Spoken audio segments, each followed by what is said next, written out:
Coming together is a beginning, staying together is progress, and working together is success.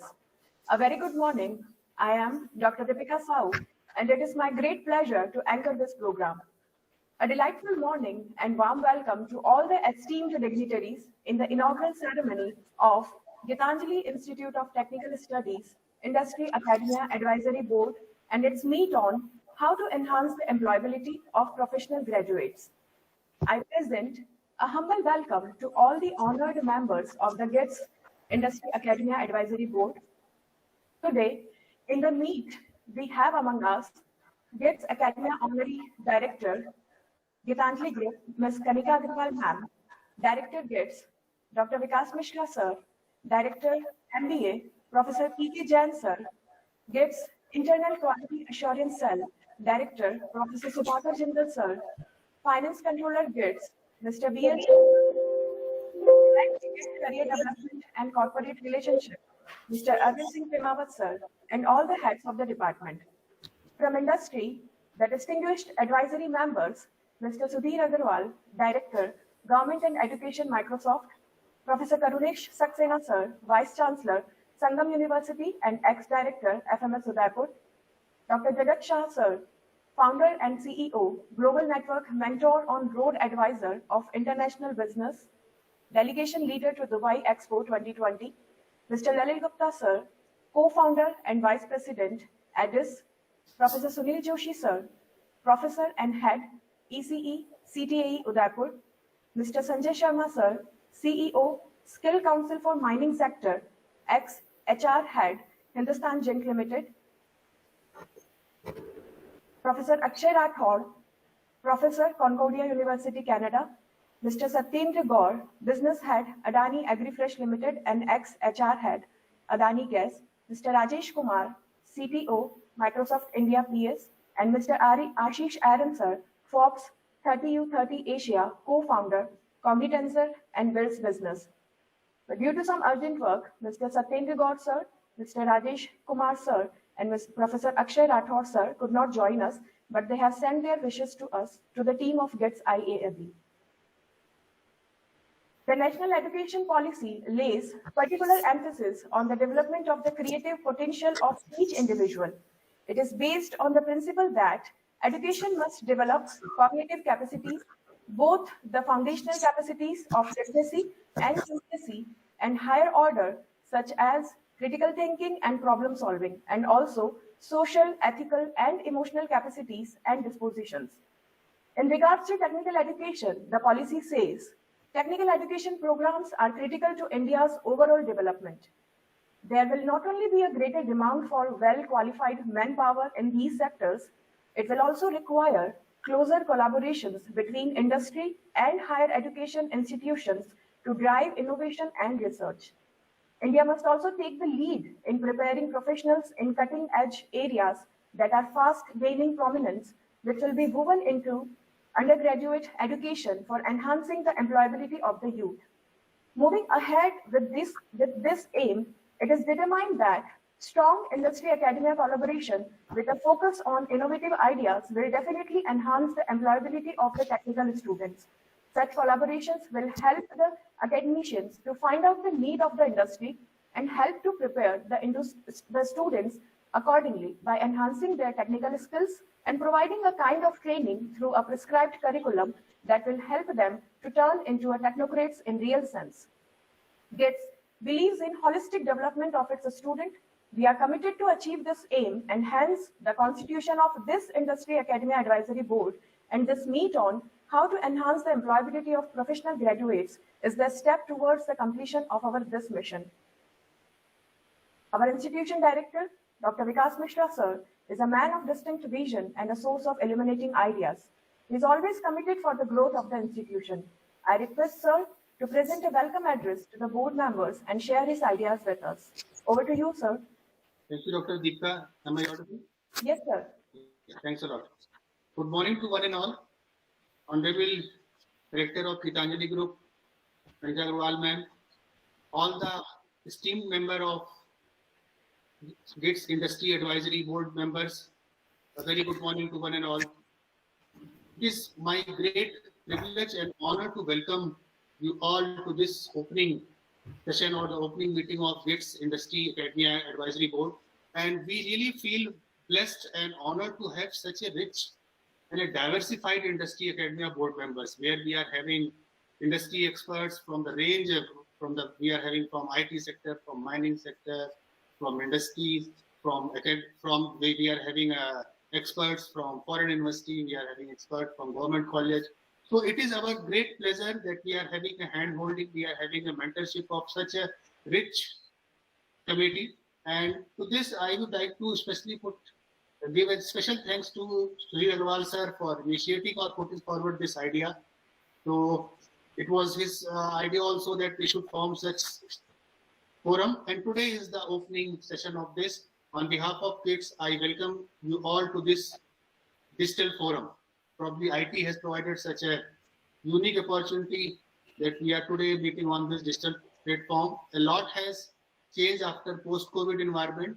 And as the topic of today's inaugural session has been that how to enhance the employability skill of professionals. And when it comes to the fresh graduates, obviously there is a huge demand in terms of industry. But to fulfill the industry expectation, it is very important that one should have that knowledge, and that knowledge in both the cases, like in terms of degree of soft skill as well as hard skill. Both are very important. Hard skill where usually covers the domain subject knowledge, the knowledge of practicals, the knowledge of theoretical part, which technical graduate or any student is going through. Soft skill plays a very important role in terms of grooming the student. And then in soft skill, the most important thing which comes into picture is the communication skill, where we should have that ability, where the student should have that ability to communicate in whatever format which is comfortable, although English is the universal acceptable knowledge of communication, but communication is more important in a way that it should be effective communication, where one is able to give and convey their thoughts. Then what I believe, upskilling and reskilling is very important for any professional graduate, whether it's a fresher one or whether anybody is having an experience of 5, 10, 20 years. But upskilling and reskilling, these two holds key to any success, where we need to learn new skill in terms of in reskilling for replacing the existing skills which are no longer relevant. Upskilling is equally important, where we learn new domains, new skill for playing the current role. So this process of upskilling and reskilling is very important. And then what I believe as an academia, that a student should be having that agility or the flexibility. The agileness or the flexibility is very important, that how quickly one adopts and respond to the new situation.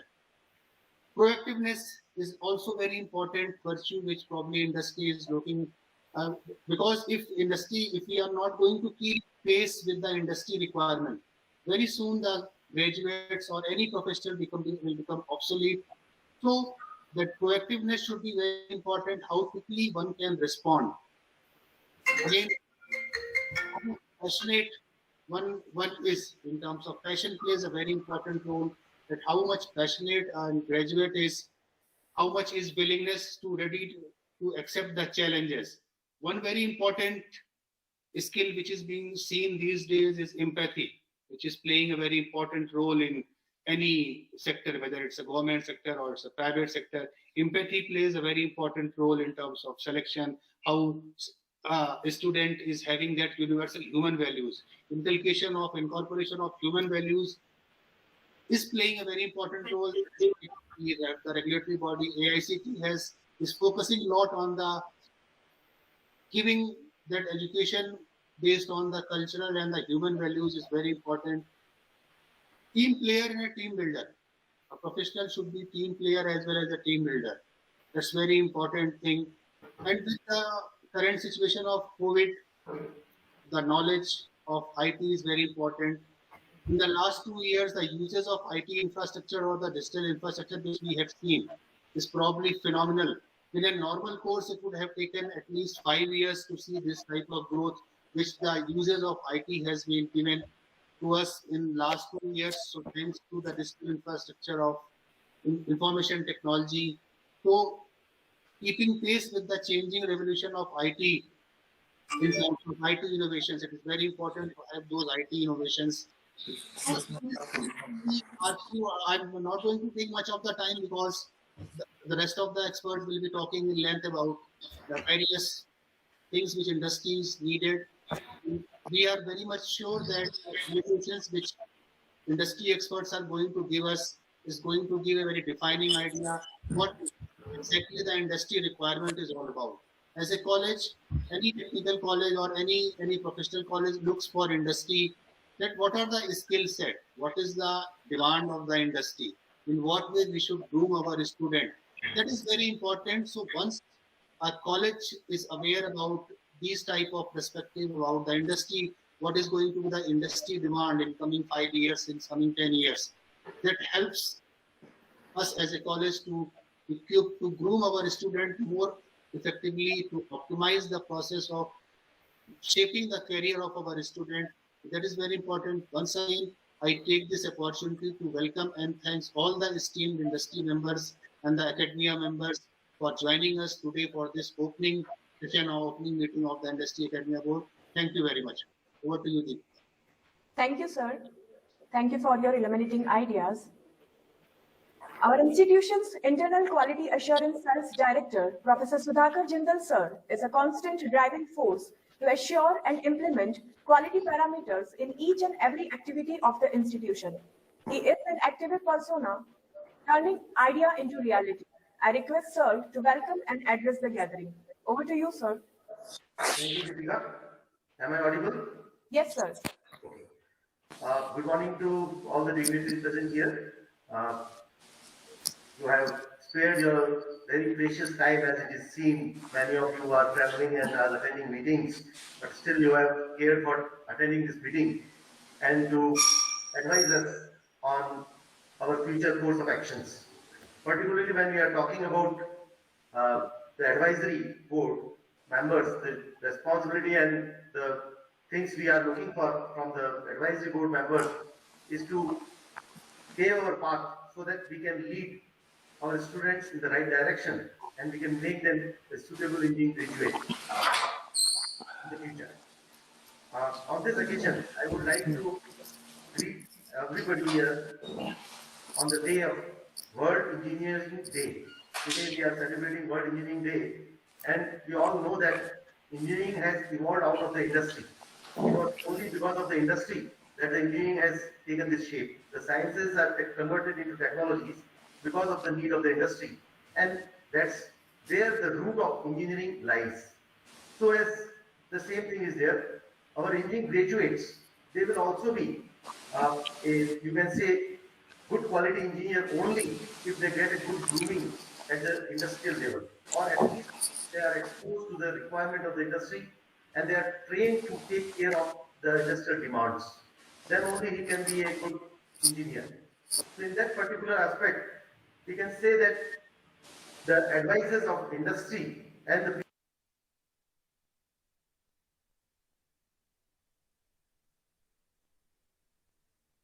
Your voice is lost, Sudhakarji. We can't hear.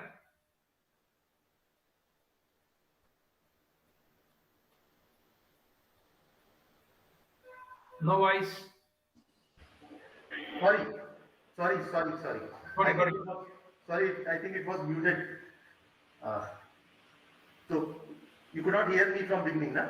No. Only suddenly it get disturbed. It's okay. Thank you. Continue. So my particular deliberation in this board meeting is particularly that we are seeking for those areas of industry and industrial, you can say that being the industry being a dynamic world where we are adopting new technologies every day and we are moving in the different directions. We have to keep pace with that. The institute has to keep pace with that. Our curriculums are rather more rigid, but still, with the new education policy, we would like to inculcate and incorporate many new skills and technologies which are demanded by the industry. But for that particular purpose, we need input from the industry. We need to know where the industries are leading, what are their current demands, what are their challenges. So under the challenging world and conditions, we need continuous input. And this platform, I think, will give us an opportunity to interact with the people from the industry who are actively working in different areas and who can give us chance to interact and to work out on those areas or the skill gaps where our students must be strengthened. We know that our curriculums are old one.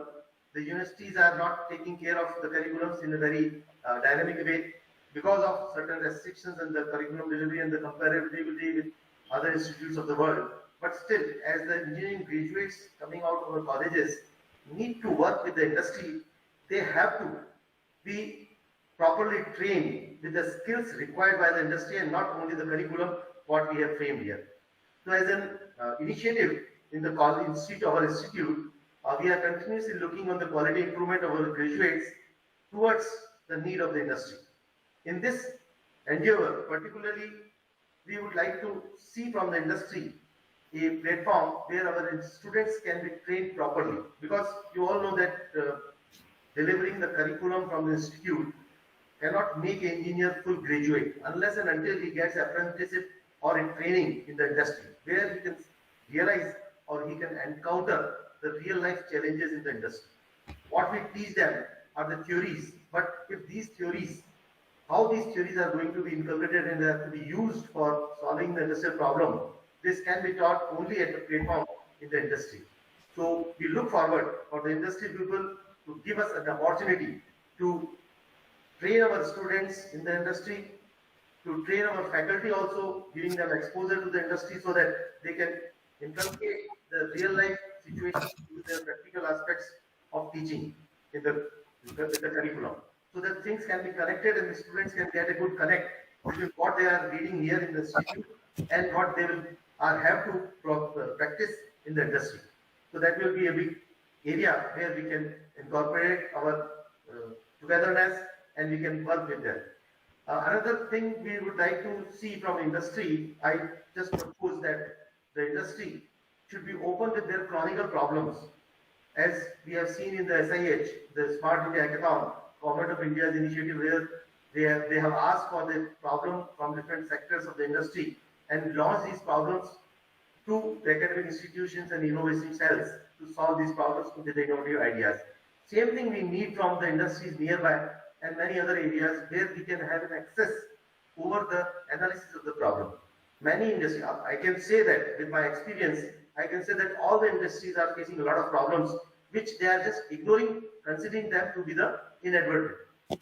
If our students are allowed to explore these areas where a direct impact is not needed immediately, I can assure you that our students will be able to give you very good solutions, not bad or out of the worst solutions you are not getting out of that. So even reduction of the wastage, increasing the productivity, integrating new technologies, reducing the human effort, these areas can be worked upon by our students in an innovative way if industry opens their gates to us. So that is an area we look for. And the chronicle problems can be extended to the academia through the research projects and the areas where we can work together. So opening up avenues for graduating engineers in the industrial arena will obviously, I think, I can promise that our graduating students will become more employable, more useful for the industry if industry opens up their gates for proper training of these students in the industry also with that. So that is an area we look forward towards the industries.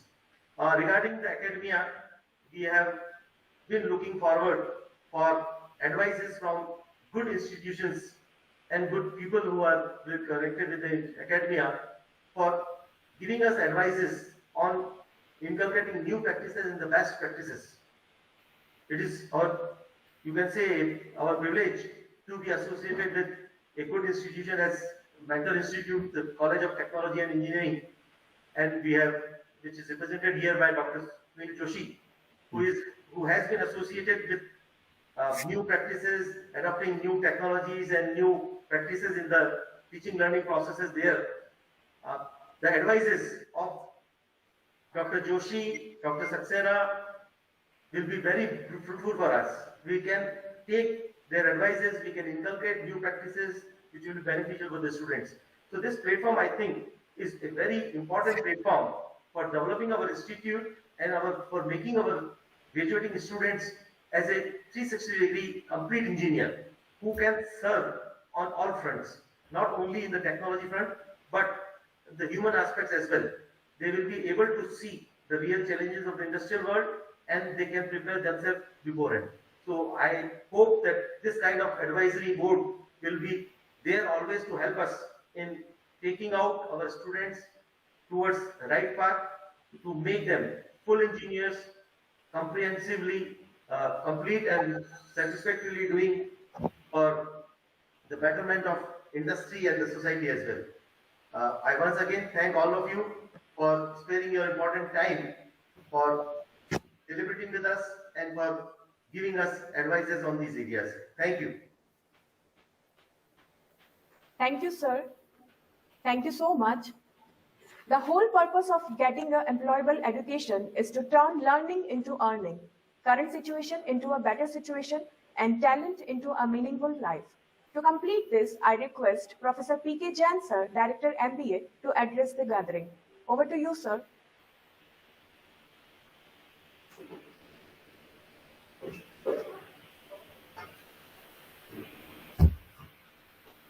Sir, you are not audible. आप mute पर हैं sir. अब आवाज आ रही है? Yes, sir. Yes, sir. हाँ, ठीक है. ऐसे मौकों पे साथ वही तरह की प्रॉब्लम होती है, या तो स्पीकर के साथ या लाउड स्पीकर के साथ. तो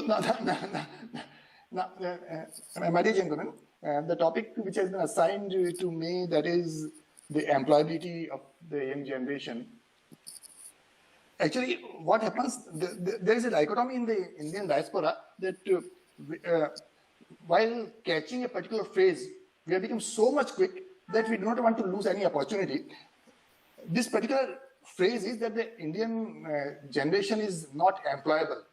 एक बड़ा catchy phrase था ये, and what is the genesis of this particular catchy phrase? That gentlemen, those who are from the industry, they might be knowing that in 1993-94, Mr. Kiran Karnik was the chairman of NESCOM, and while he was officiating the chairmanship of NESCOM in Vigyan Bhavani 1993, he said that the Indian graduates and postgraduates, they are not employable, and from that very point, we got this particular idea कि हाँ sir, और सभी ने उसके बाद कहना चालू किया कि the Indian generation is not employable, not employable, not employable. So I must extend my heartful thanks to Mr. Kiran Karnik कि उन्होंने एक बहुत बढ़िया phrase इस Indian society को दे दिया कि the Indian generation is not employable. I want to ask a basic question to all those persons who are sitting on this online platform. Sir, Indian Army जो है वो एक ordinary आदमी को लेती है 10वीं और 11वीं पास, and within the period of span of 2 years वो वर्ल्ड की बेस्ट आर्मी को तैयार कर देते हैं. आज तक उस आर्मी वाले जनरल ने ये नहीं कहा कि साहब they are not employable. Army वालों ने कभी ये नहीं कहा कि साहब इनकी क्वालिफिकेशन में प्रॉब्लम है. आर्मी वालों ने ये नहीं कहा कि साहब कौन से बेल्ट से आ रहे हैं. उन्होंने तो आज तक नहीं कहा. वो भी इसी इंडियन सोसाइटी से आ रहे हैं, वो भी इसी इंडियन सॉइल से आ रहे हैं. सर उन्होंने तो आज तक इस तरह की कभी कॉन्फ्रेंसेस नहीं की, इस तरह की सेमिनार्स कभी नहीं की कि साहब उसकी एम्प्लॉयबिलिटी कैसे बढ़ाएं. The most important aspect is कि जो इंस्ट्रक्टर्स हैं, वो जो टीचर्स हैं वहां पर, they are world class teachers. My dear friends, जब तक हमारे यहाँ पर टीचिंग स्किल्स अच्छी नहीं होंगी, मैं भी उसी कम्युनिटी से बिलोंग करता हूँ, but I am very honest, जब तक हमारे यहाँ टीचर्स की स्किल्स अच्छी नहीं होगी, तब तक ये इसी तरह की सेमिनार चलती रहेगी, इसी तरह की कॉन्फ्रेंसेस चलती रहेगी. मैं आपको एक बात बताता हूँ सर, आर्मी में, क्योंकि मैं पिछले 20 सालों से पैरामिलिट्री फोर्सेस का ट्रेनर हूं, इसलिए मुझे पता है, आर्मी में सबसे बड़ा सैनिक वो होता है जिसके सीने पर बैचेस लगे हुए होते हैं. और जब भी वो बैचेस लगे हुए होते हैं, किसी भी फंक्शन में जाता है, बैचेस को लगाया जाता है कि ये मेरा वीर चक्र है, ये अशोक चक्र है, ये परमवीर चक्र है, ये महावीर चक्र है, ये वाला चक्र है. जब भी किसी गैदरिंग में जाता है, वो उसको सबसे बड़ा आइडेंटिफिकेशन, वो उसका आइडेंटिफिकेशन होता है. आर्मी में होना आइडेंटिफिकेशन नहीं है, सबसे बड़ा आइडेंटिफिकेशन वो है. मैं आज हमारी टीचिंग कम्युनिटी से, मैं इंडस्ट्री वालों से तो बाद में बात करूंगा, मैं टीचिंग कम्युनिटी से पूछना चाहता हूं सर, एक चीज कर दीजिए आप, तो सर अपने आप टीचिंग सुधर जाएगा.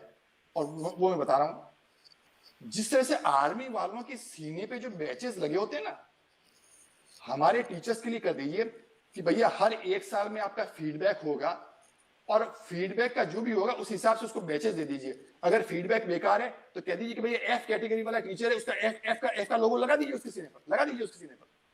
अगर वो एक्सेलेंट आता है तो ए क्लास का लोगो उसके सीने पर लगा दीजिए और उसको कह दीजिए कि भैया रोज वर्दी पहन के आनी तुम्हें, और ये जो थर्ड क्लास टीचर हो ना, तो ये एफ और डी वाला ये लोगो तुम्हारे सीने पर लगा जाएगा जब तक कि तुम अपनी टीचिंग स्किल को इंप्रूव नहीं करते और जब तक तुम बढ़िया नहीं करते। क्योंकि मीडियो के टीचर आए और जो मीडियो के टीचर आ गए तो ये वाली सेमिनार्स होने लगी, कोचिंग इंस्टीट्यूट का फ्यूचर ब्राइट होने लग गया। और ये सबसे बड़ी प्रॉब्लम हमारी टीचिंग कम्युनिटी के साथ हुई है, अपने आप को हम अपग्रेड नहीं कर रहे हैं। द बिगेस्ट प्रॉब्लम इज, उसमें मैं भी शामिल हूं, अगर मैं अपने यहाँ पर प्रॉब्लम कर, and the biggest problem is कि the moment we reach to the supervisory skill, अगर साहब माफ कीजिए, अगर हम सुपरवाइज पोजीशन पर आने के बाद डीन डायरेक्टर बन गए, उसके बाद तो टीचिंग करना ही नहीं है। ये दैट इज अनदर प्रॉब्लम। और सबसे बड़ी प्रॉब्लम ये कि वो जो एक टीचर को जो ब्रांड एम्बेसडर बनना था, वो जो डीन डायरेक्टर प्रोफेसर को ब्रांड एम्बेसडर बनना था, वो तो सुपरवाइजर बन गया सब, क्योंकि टीचिंग उसको करना नहीं, क्लास में उसको जाना नहीं है। तो वो जो ब्रांड एम्बेसडर जिसको बनना था, जिसको कि एक बहुत बड़ा एक आइकन बना था, वो आइकन तो बन नहीं रहे।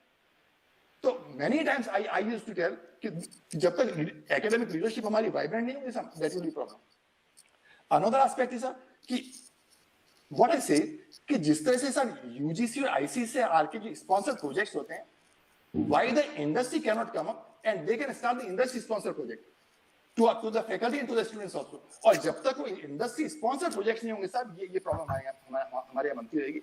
सो one important aspect for the industry is कि industry sponsor projects को आपको करना पड़ेगा। Many times I have invited, when I was director in the prominent university, मैंने इंडस्ट्री वालों को कई बार बुलाया कि हमारे बोर्ड ऑफ स्टडीज में आप आ जाइए, सब मेंबर बनिए, सजेशंस दीजिए। 99% ओकेजन्स पर वो इंडस्ट्री वाले आते ही नहीं, सजेशंस देते ही नहीं, they do not want to come forward। और जहां पर सर इंडस्ट्री ने बहुत बढ़िया एकेडमिया कोऑर्डिनेशन किया है, आप जिंदल्स की यूनिवर्सिटी देख लीजिए, आप निर्मा की यूनिवर्सिटी देख लीजिए, आप लेटेस्ट आप अशोका यूनिवर्सिटी को देख लीजिए, आप नालंदा यूनिवर्सिटी आप विच इज कमिंग अप, सारी जो बढ़िया यूनिवर्सिटी है जिन्होंने इंडस्ट्री को बहुत एक्टिवली सपोर्ट किया है और एकेडमिक से जिनका बहुत बढ़िया इंटरेक्शन है। और the most important responsibility rise on the part of the promoters जो इंडस्ट्री से आ रहे हैं और जो एकेडमिक इंस्टीट्यूशंस खोल रहे हैं, they must set the example कि हाँ हम किस तरह का इंडस्ट्री के साथ में कोऑर्डिनेशन कर सकते हैं। The biggest another problem is industry sponsored academic institutions हैं, वहां पर भी कुछ नहीं, academic institutions खोल करके तो बैठ गए, and they have turned out their academic institution as only the profit center। इस तरह से काम नहीं चला करता था। And the most important aspect is कि जब तक साहब तो theoreticians, अभी मैं आपकी प्रोसीडिंग सुन रहा था, सब theoreticians ने theory को evolve कर दिया। Theoreticians when they are evolving the theory, another important aspect is कि जो academia वाले हैं ना, they should not restrict themselves to the theoretician part only, they must convert themselves to the practitioners also। और जब तक आप अपने रोल को theoreticians तक लिमिटेड रखेंगे, तब तक सारी प्रॉब्लम हो जाएंगे। जब तक हैंड्स ऑन एक्सपीरियंस हमारा खुद का डेवलप नहीं होगा, ये सारी चीजें बड़ी मतलब मिसनॉमर हो जाएगी लाइफ में। तो साहब these were certain very honest and plain remarks which I wanted to share with you, and thanks for the opportunity given to me। और अगर आपको किसी को बुरा लगा साहब, क्योंकि ये जो भी ओकेजन्स होते हैं ये बड़े सोल सर्चिंग ओकेजन्स होते हैं, बड़े ऑनेस्ट डिस्कशन वाले ओकेजन्स होते हैं, they should not be taken only as an eye wash only. Thank you very much. Thank you, sir. Thank you so much for your remarks, and I welcome Professor Karunesh Saxena, sir, for joining us here in the meet. Sir is a Vice Chancellor, Sangam University, and ex-Director, FMS Udaipur. We welcome you, sir. We have among us Mrs. Kanika Agrawal, ma'am, Director, Geetanjali Group, who is a true leader and a committed person with numerous efficiencies and enlightening ideas. Ma'am is a constant source of inspiration for all of us, whose guidance, determination, and aim of providing GITS a student a holistic development and a perfect career have always motivated us to work with all our capabilities and instill in us a guarantee for success. I consider it a great honor to invite ma'am to address the new members of our GITS family. Over to you, ma'am. Thank you, Deepika ma'am, for the kind words. A very warm welcome to all our esteemed members of the GITS Advisory Board. It's a delight to meet all of you, all eminent people so we are associated with, but we could not meet before this, and this is our first meet. I really like how we have different various people from there is industries and education who are constantly guiding us and mentoring us, and all your support and guidance. You all are like guiding mentors to develop mutual benefit that we have for both industries and the students. I really look forward for our students to have industries interns, and where we can have a relationship with industries in the sense that our students can benefit out of it. So, not taking a lot of time, I'm really looking forward for today's talk, and I thank you all again for being here and for building a great future for us. Thank you. Thank you, ma'am. Thank you so much. And now I request Mr. Arvind Singh Pemawas, sir, Head Career Development and Corporate Relationship, GITS, the organizer of the event, to take the meeting ahead and give the complete details of the GITS IAAB meet. Over to you, sir. So, thanks, Deepika ma'am, and good morning and a warm welcome again to all the respected advisory board members, respected Kanika ma'am, Director Geetanjali Group, Director Dr. Vikas Mishra sir, Director IQAC Jindal sir, Director MBA PK Jain sir, BL Jangit sir, all the head of departments, and my dear CDC team, available in the today's GITS Industry Academy Advisory Board meet on how to enhance the employability of professional graduates. Before going into the program details, I'll not take much time first because already we are slightly 5 to 10 minutes late. So before going into the program detail, I would like to give a special thank to Sudhir Agarwal sir for helping us to formulate this GITS Industry Academia Advisory Board and giving invaluable inputs when we started that initiative for the institute. Now we will come to the topic. When we talk about the program detail, I'll talk about 3 aspects. Why GITS Industry Academy Advisory Board, why this meet, and why this topic. First, why GITS Industry Academy Advisory Board?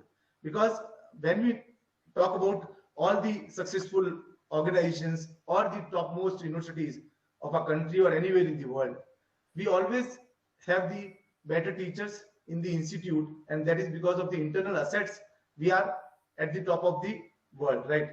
But somewhere, everywhere, there is a need of improvement. And that need of improvement, when it comes from the outside, the expert from outside, who are not belonging to us, but they are the well-wisher of us. So that is the reason we have formulated that GITS Industry Academy Advisory Board. And why we have formulated this academia and advisory, industry as well as academia, both all together, because we feel that outsider academician who are the expert in that area or in his area or her areas, they can give a better suggestions in our teaching pedagogies also.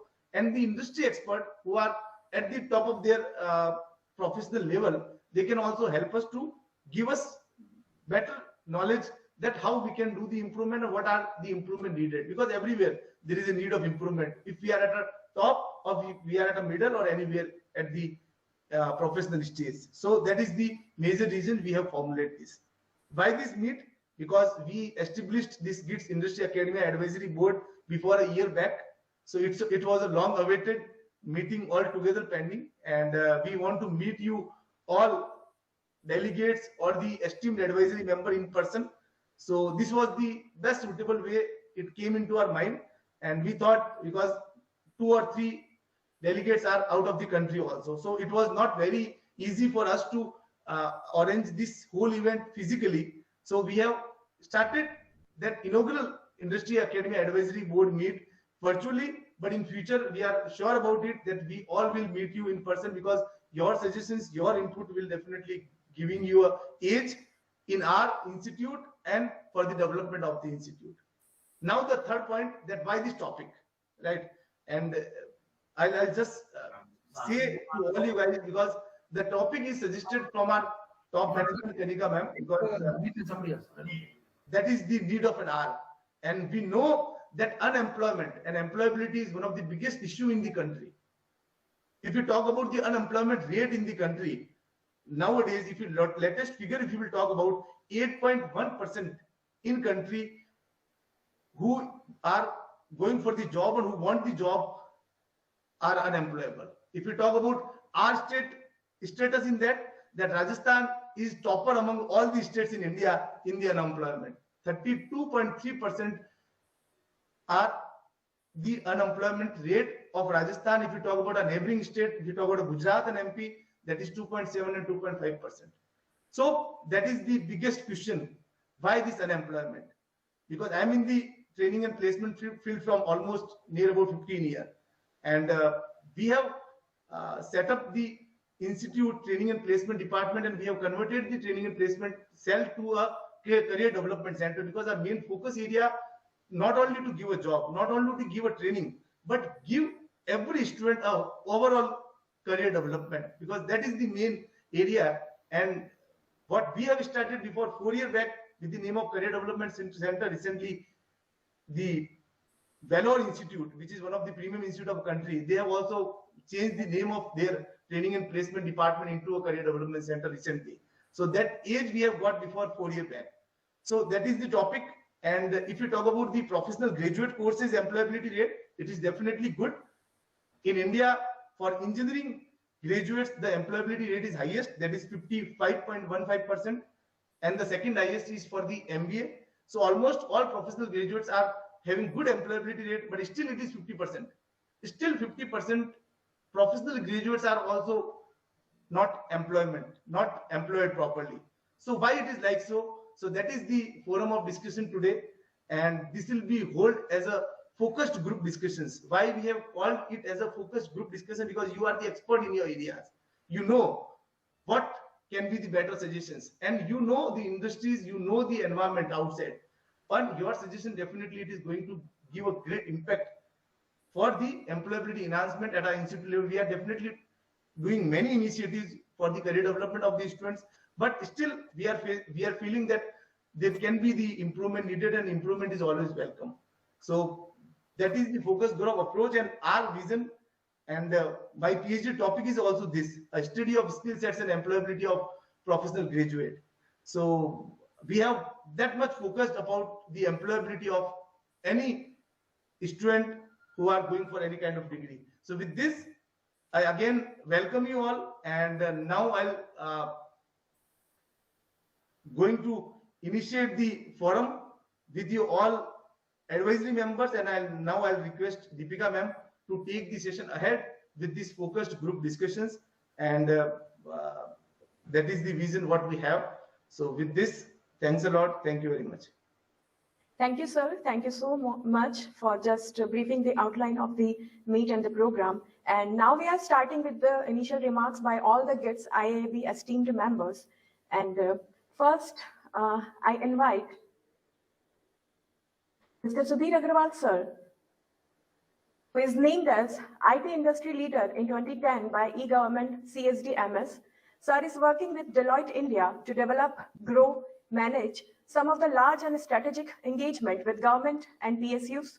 He is a Chief Relationship Officer with Nivation Technologies India Private Limited with a long work experience of 35 years. Mr. Sudhir Agrawal has worked on many leadership positions with HCL, IBM, Oracle, Thomson Reuters, and Safety Technology. He is a thought leader and subject matter expert in government ecosystem. Sir believes in certain soft aspects of life, like human being, a product of ecosystem, and one must give its 2 cents back to this society. I request Sudhir sir to share his expert view on how to enhance the employability of professional graduates. Over to you, sir. Thank you, ma'am. And thank you, Vikas sir, especially for putting this together and bringing all of us together. So for me, academia is part of my passion. Well, there is not a single opportunity I get to engage which I give a miss. So this is a passion for me. And I will start with a couple of opening remarks from what Vikas sir said about skilling and reskilling. I think in today's world, the biggest challenge for all of us is the relevance, staying relevant. The obsolescence pace is so high that it has gone from decades and years to months and weeks. So the biggest challenge for all of us, irrespective of what position we are in, is to stay relevant. And that applies to our education system also. Very quickly, Sudhakar sir, you mentioned about, we all giving our time. So I think I would like to call it, we are making a joint investment, in nation building. And Professor Jain, sir, you really, took the entire passion from me, which, I have been very vocal about it.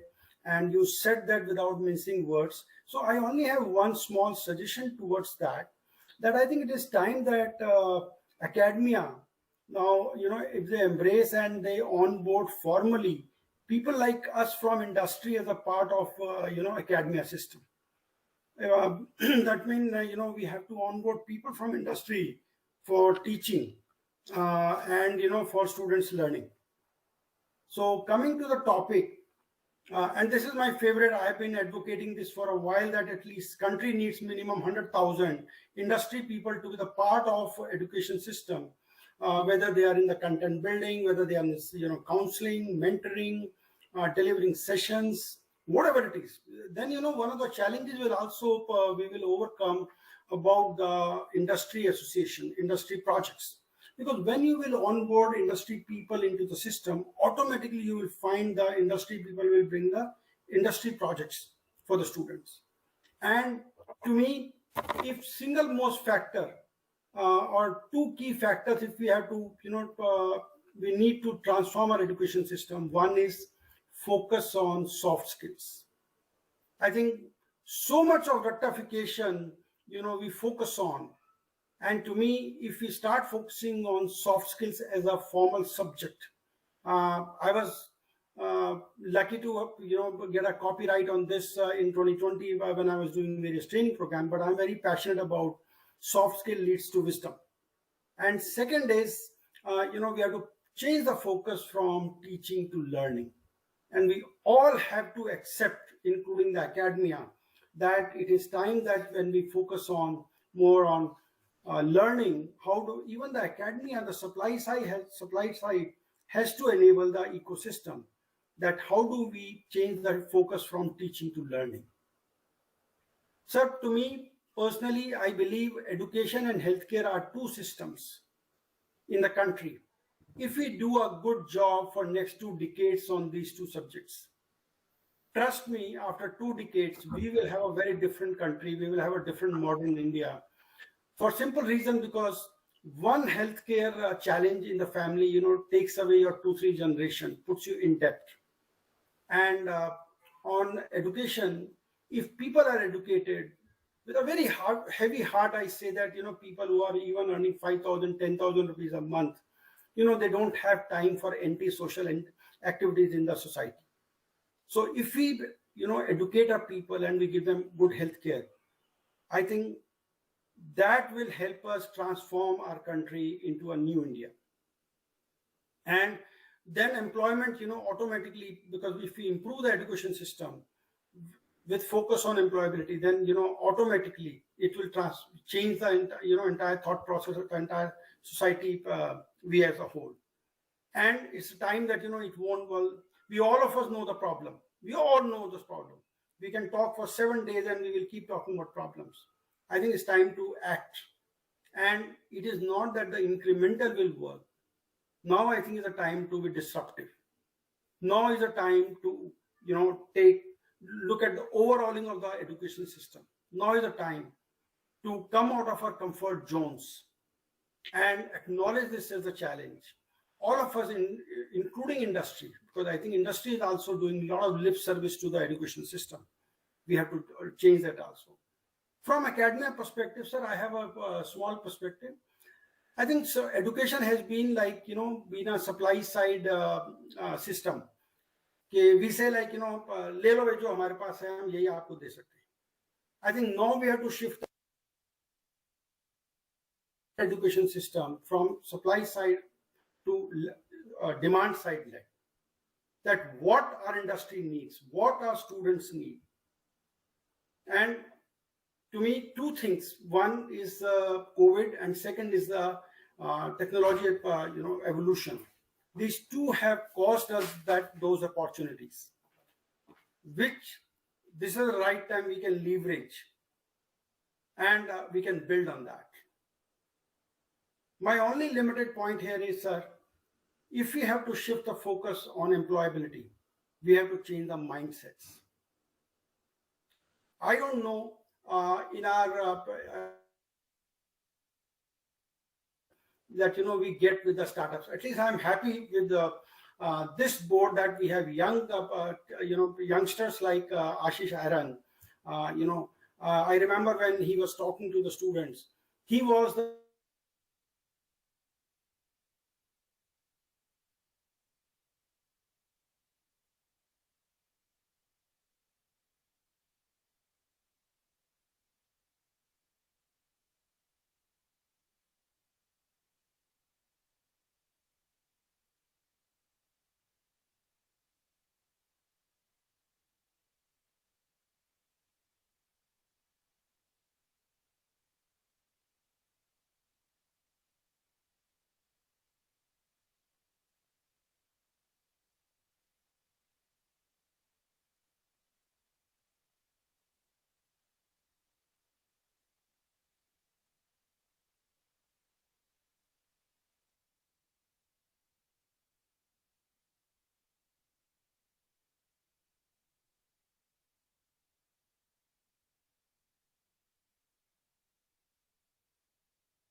Thank you, sir.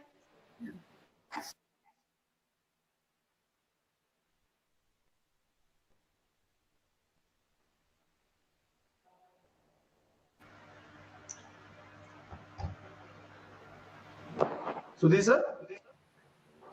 Yep. Yeah. Sir, thanks a lot, sir.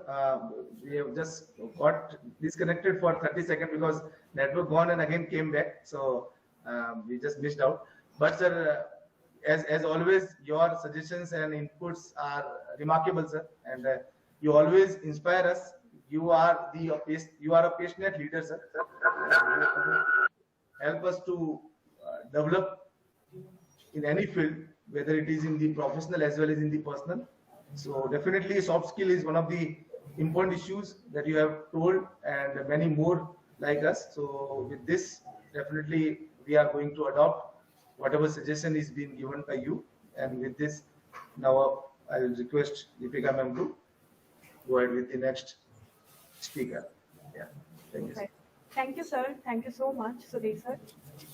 And now I invite Professor Karunesh Saxena, sir, Vice Chancellor, Sangam University and ex-Director, IQAC and Director CDC at FMS Mohanlal Sukhadia University, Udaipur.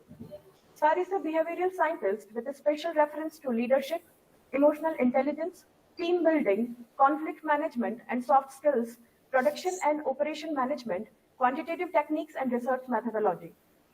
He has trained more than 6,000 executives of public and private sector and has served in different academic positions at universities like Sagar University, Jammu University, Vikram University, Ujjain, and Indira Gandhi National Open University, IGNOU, New Delhi.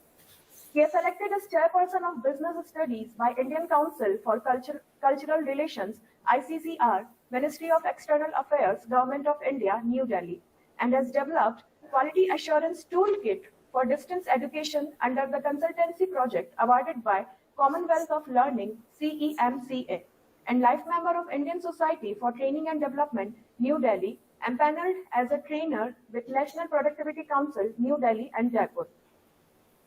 He has more than 35 years of corporate and academic experience and has so far guided 41 research scholars, expert resource person. I request sir to share his expert view on the given topic. Over to you, sir. Thank you, Deepika. Thank you. Dear Kanika ji, could not meet in person before, but we are meeting online here first time. My dear friend, the director of the institute, Dr. Vikas Mishra ji.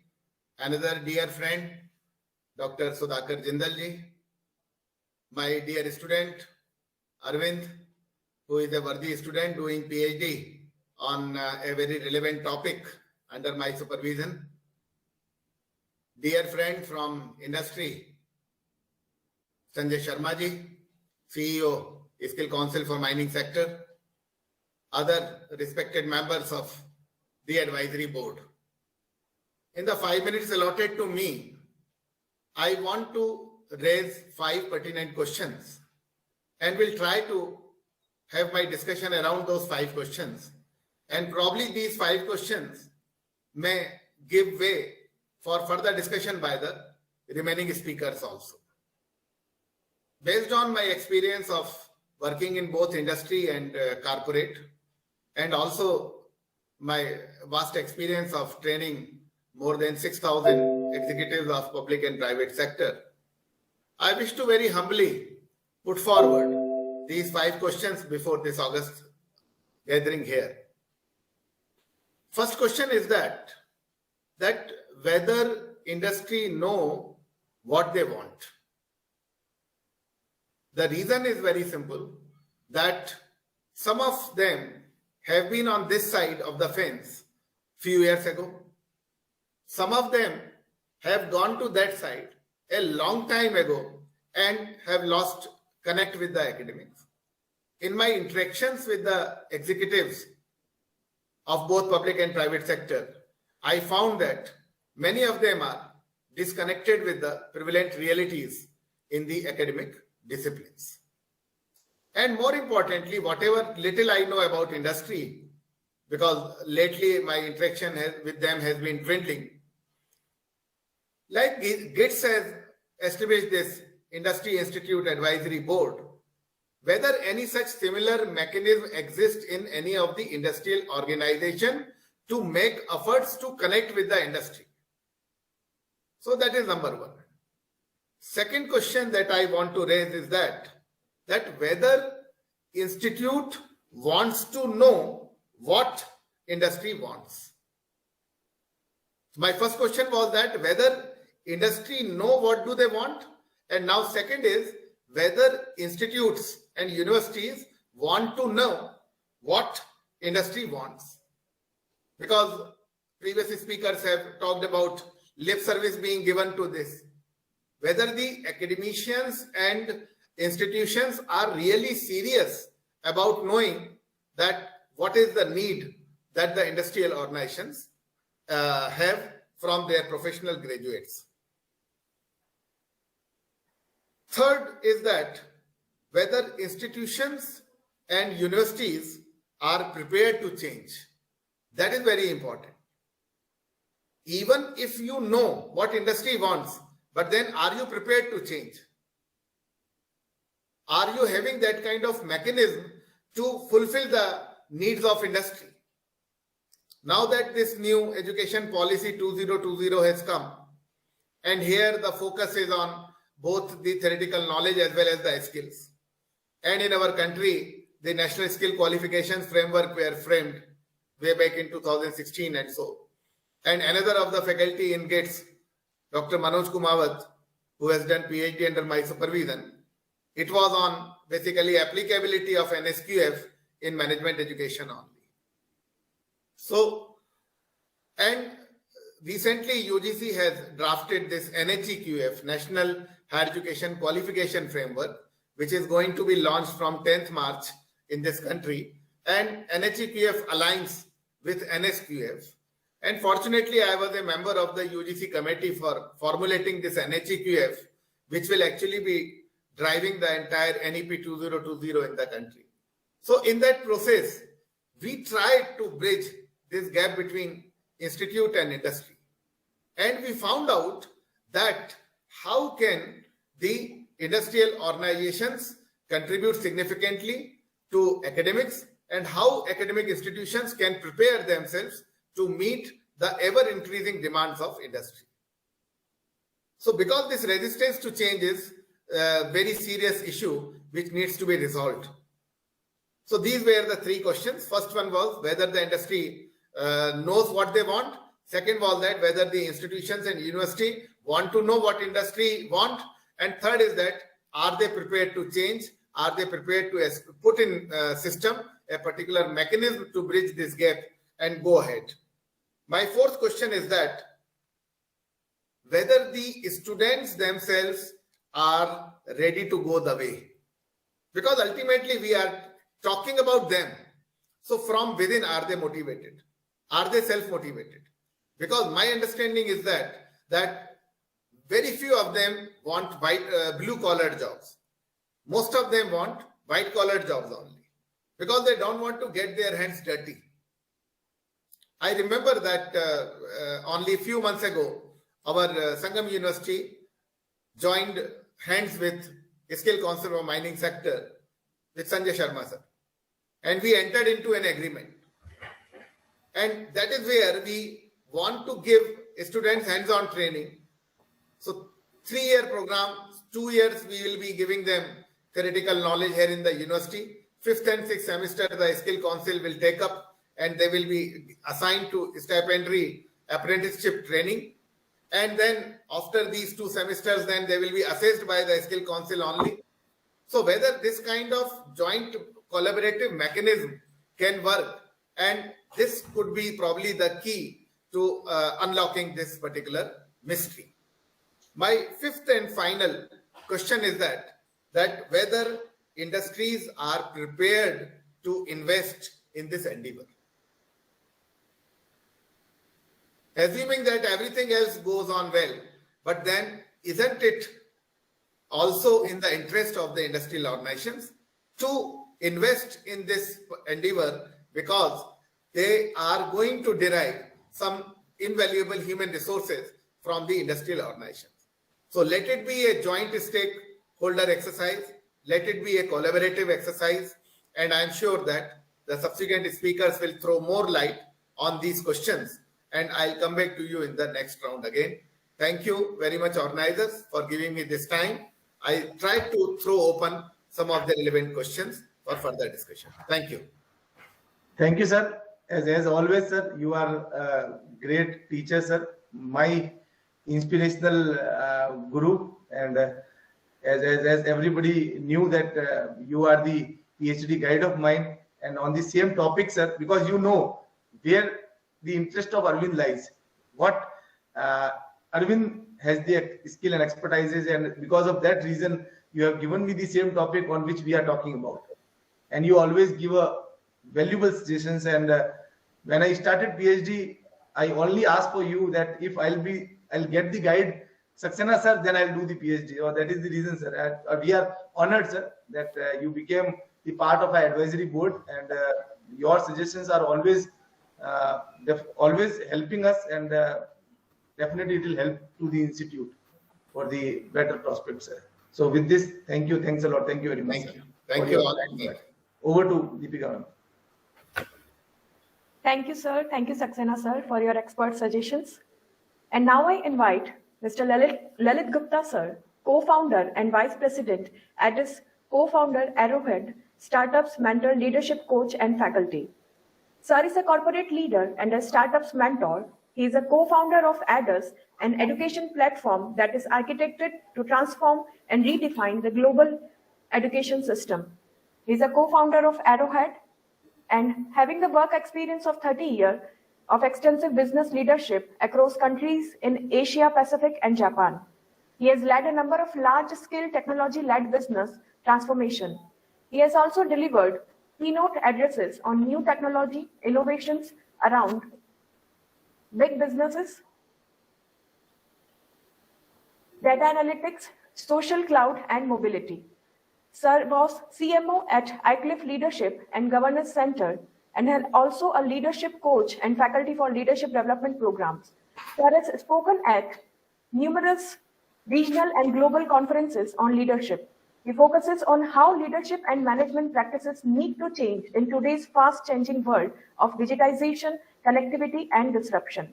Sir provided leadership to large systems integration projects across Asia South. He also led retail banking program across India. I request Sir to share his expertise in the meet. Over to you, Sir. Thank you very much, and very warm welcome to the rest of the team here. And thank you, Arvind Singh ji, for setting this team up and making me part of this esteemed committee. So the topic for today is how to enhance the employability of graduates, right? And I guess the key issue here is, what does the industry need? And how do we prepare our professional graduates for that? And the challenge here is that, there's always been a gap. There's always been a gap between what we are producing as graduates and what the industry needs. And the bigger issue today is that this gap seems to be increasing because the industry needs, they keep on increasing. In fact, some of the people before me, they said that, does the industry need what they want? Okay, and it's a very pertinent question. And the reason is, because the industry needs are changing dramatically, every year, every 5 years, every 10 years, right? So the question is, how do you prepare your graduates for something that even industry may not know what they need? So according to one of the surveys, it said that the 80% of the jobs in 2030 have not been invented yet, right? So how do you prepare the graduates for that kind of a scenario, right? So in this session, in the next few minutes, what I would like to kind of address is that, what is it that the institutes can do? What is it that the students can do differently, right? Because I guess institutes want to make their graduates more. I don't have any doubt in my mind about that. I know that students want to do more to become more employable. And the industry, I think, also wants to take part and become part of this whole story, right? So let me first just say that what it is not about, okay? So when we talk about employability of the graduates, I don't think tinkering with the curriculum is going to help.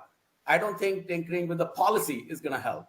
I don't think tinkering with the assessments is going to help. I think what we are talking about is, how do we create a more effective industry engagement, right? And I guess every institute for the last as many number of years and decades have been trying to create that interaction. The question is, how can we make it more effective, right? Dr. Vikas, he talked about, the reskilling and upskilling is something that is required. The students need to have agility and flexibility. They need to have passion. They need to have empathy. The question is how, right? So I guess, the issue of, the employability of graduates, I think we understand, and all of us do, in terms of what is required and why it is required. The question is how. So let me just throw some light on some ideas on what I think that the industry can do, what the institutes can do differently to improve the employability of their graduates, right? So I would probably take the example of one of the most successful experiments in India, and that is IPL, the Premier Cricket League, where you create a competition which generates the next generation of cricketers without any help, and you get the best cricketers for all the teams that you need, right? Now, similarly, I think what the institutes need to do is, how can we create competition for solving the real industry problems? How can we create the right competitions with the industry participation to solve the real industry problems? Now, what does that mean? I think, Arvind, you spoke about a few months ago about creating those hackathons, right? And I'm not talking about participating in hackathons, etc. I'm saying, how can we create hackathons where we get all the best students of all the institutes in India to participate in that? Now, if we create that, then industry will become part of it. Industry will offer internships and jobs based on the outcomes of those hackathons. The only way to get, I guess the question is not so much about, does the industry know what they need? I think it's a question of, how can we bring industry into what we want to do? And how can the institute play a role in doing that better? So how can we create competitions to solve real industry problems, and hackathons is one, management games could be one, and there's a whole lot of stuff that can be put focus on for us to do that. Now, in terms of what is it that the institutes can do differently? So in my view, some of the things that we need to do is, Dr. Vikas, he talked about upskilling and reskilling, right? Now, lifelong learning has always been important. It was important 10 years ago, it was important 20 years ago, but it was never as important as it is today. I think reskilling and upskilling and lifelong learning, and I think Sudhirji also kind of touched upon that topic about how can we stay relevant, right? So the question is, how can we teach our students to be lifelong learners? And that is an important skill that today it is more required than ever before, right? And this is, and some people call it the growth mindset, which means that how can you learn and grow all the time? That means you're not limited by what you know or what you have known or what you have done in the past. So the question is, this learning and growing is a regular process, and one needs to. I think that is probably one of the primary skills that the students need today. Professor Jan, he talked about how the teachers, they need to go from being theoreticians to the practice thing, right? I feel that the teacher's role has changed or needs to change, right? I think gone are the days of when teacher used to be the sage on the stage, that I know everything, let me teach you, and this is what it is, right? Because there is just so much of knowledge today that I don't believe that it is possible for one person to stand in front of the class and to say, I know everything about this topic. I think the teacher's role has become more of a facilitator. They need to facilitate the learning and the growth process. They need to facilitate this engagement with the industry. They need to facilitate this whole growth mindset that I was talking about, where the students need to learn and grow and have this lifelong learning attitude as a way to go forward, right?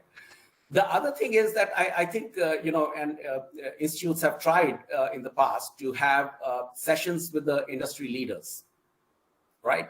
And that's a very good way to interact. Now, one of the things that is more possible today than maybe it was, let's say, 10, 20 years ago, because if you look at, this particular forum that we have set up, it's an online forum, right? It's much easier for people to come and connect with the rest of the people, right? So today, let's say if there is a new management book or new book on something that's come out, it is a lot easier for institutes to connect the author of that book with the students. They can do an online live session to have these live interactions, right? So education on demand, bite-sized education, as well as the live interaction is what I'm suggesting here, right? One of the things that most of the edtech companies are getting it wrong today is that they are taking teacher or the instructor out of the equation. They think that education on demand means videos or audios or the online lessons, etc., etc. I believe that the real learning and teaching happens when the teacher is there. So the whole idea is how can we improve that interaction between teacher and learner. So just removing the teachers is not going to help. The other final point that I want to make is what Sudhirji talked about, which is to get industry to be part of the academia, right? And on that, I'm gonna pull Arvind Singh ji's leg a little bit, because when he started, he talked about that in this forum we've got outsiders as part of academia. I think we need to stop calling industry people as outsiders. Okay, they need to be part of the academia and need to be an integral part of what we're trying to do here. And so the whole thing about is how can we make the interaction with industry more effective? It is not that it is not there. I think interaction is there. The question is how can we make it more effective by following some of the things that I've just mentioned. Thank you. Definitely, sir. You are not the outsider, sir. You are among all of us, and we are privileged and honored to have eminent personality with us for guiding us and supporting us. Whatever suggestions you have given, that the hackathon, and that strategies is being adopted by many of the giant organizations nowadays, and they are doing hackathon by their own, and by after hackathon, whom they are selecting, they are giving the employment as well as supporting them for the entrepreneurship. And recently we are hosting the Smart India Hackathon in our institute also, sir. So that is definitely our motto, and we are also focusing on real life problems, and we always try to give more and more real life problems to the student, so that whatever industries has the requirement, that match can be created among the student, and that bridge the gap is being reduced, right?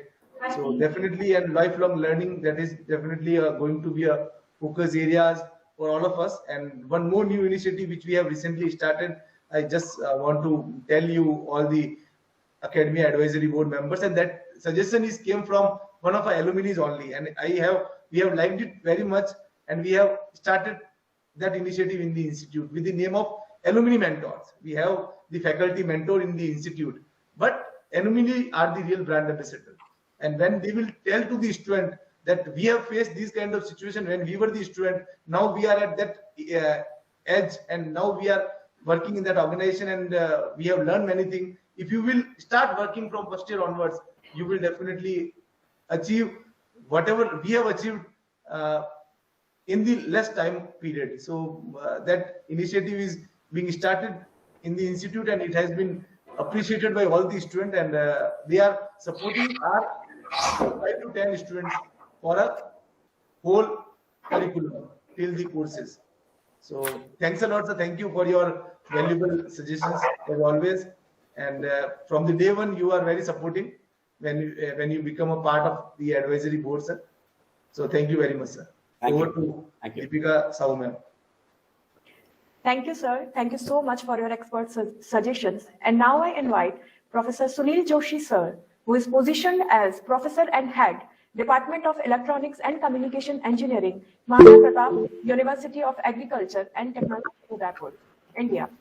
Sir carries 29 years of great work experience in research, teaching, and administration, with 11 years experience as professor.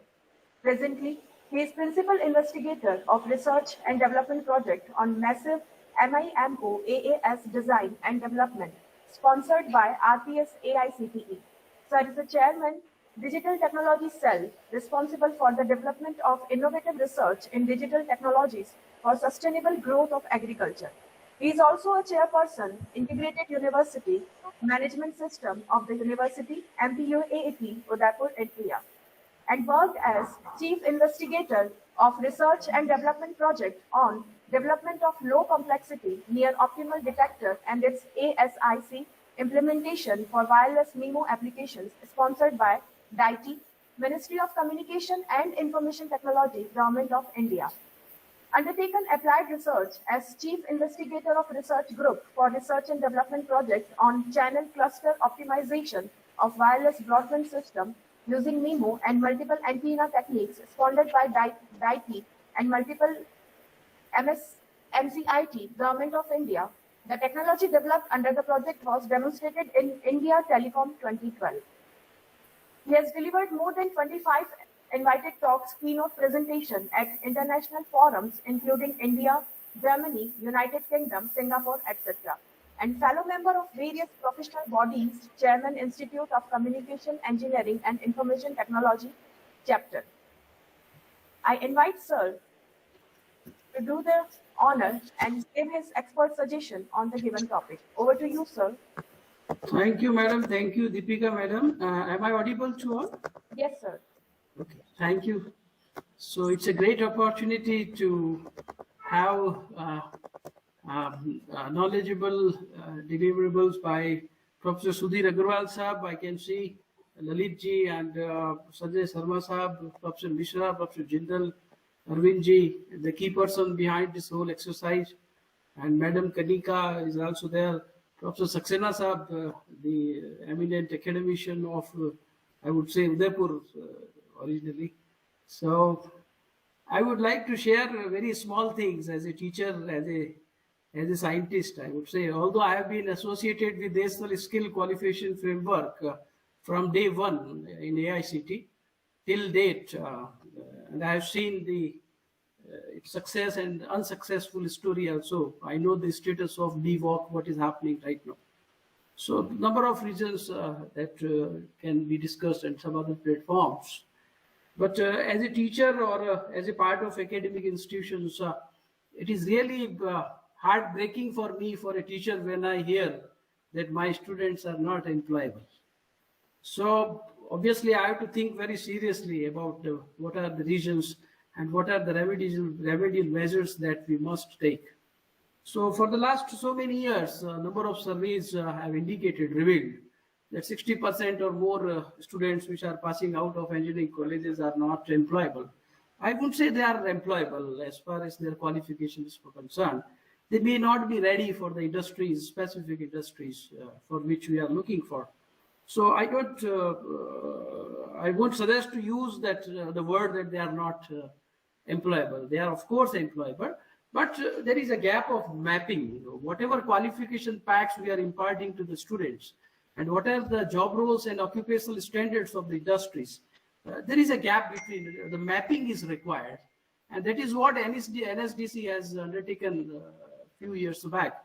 But unfortunately, it has not been implemented properly, because ultimately the industry, both the stakeholders will have to honestly implement both sides. The industry and academia are two sides of the same coin. Their philosophies are different. Industries are primarily based on the business models, where academia is based on knowledge models. But no business model can be successful without a solid, sound knowledge base. So I think we need to introspect, and I have undertaken some study and noted down some points which I would like to share here. That from a very basic level, grassroots level, we need to change our teaching learning strategies. Nowadays, we have got a number of IT platforms and digital contents which is already available. The whole world literature is one click away, whether it is Stanford's PowerPoint slides of a professor, or from MIT, or from Geetanjali, or for CTA. So students and teachers need not to spare much time in providing teaching material, but they should focus more on problem solving type of exercises that will increase their competencies, particularly the logical thinking and creative thinking needs to be enhanced. And that is possible when you give, when you rather map the laboratory exercises, experiments with the skill sets. We have been talking many things about the skills. You have so many skill councils of India, telecom skill center, mining, mechanical, automobile, fashion technology, everywhere. All policies are in the paper. You will find thousands of PDF files full of all types of strategies, list of experiments, mapping, everything, but not yet implemented. And that is because we need an honest effort from teacher side, from management side, as well as from industries.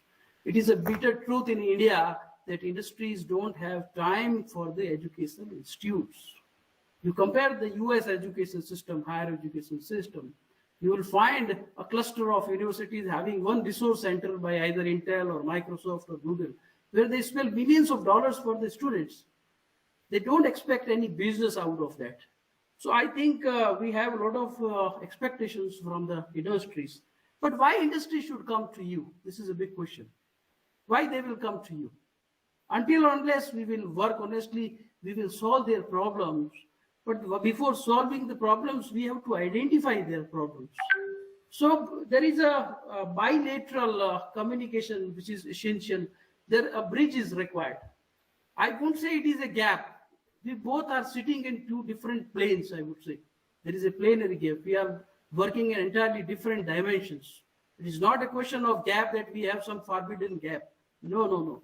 We are entirely at two different energy states, I would say.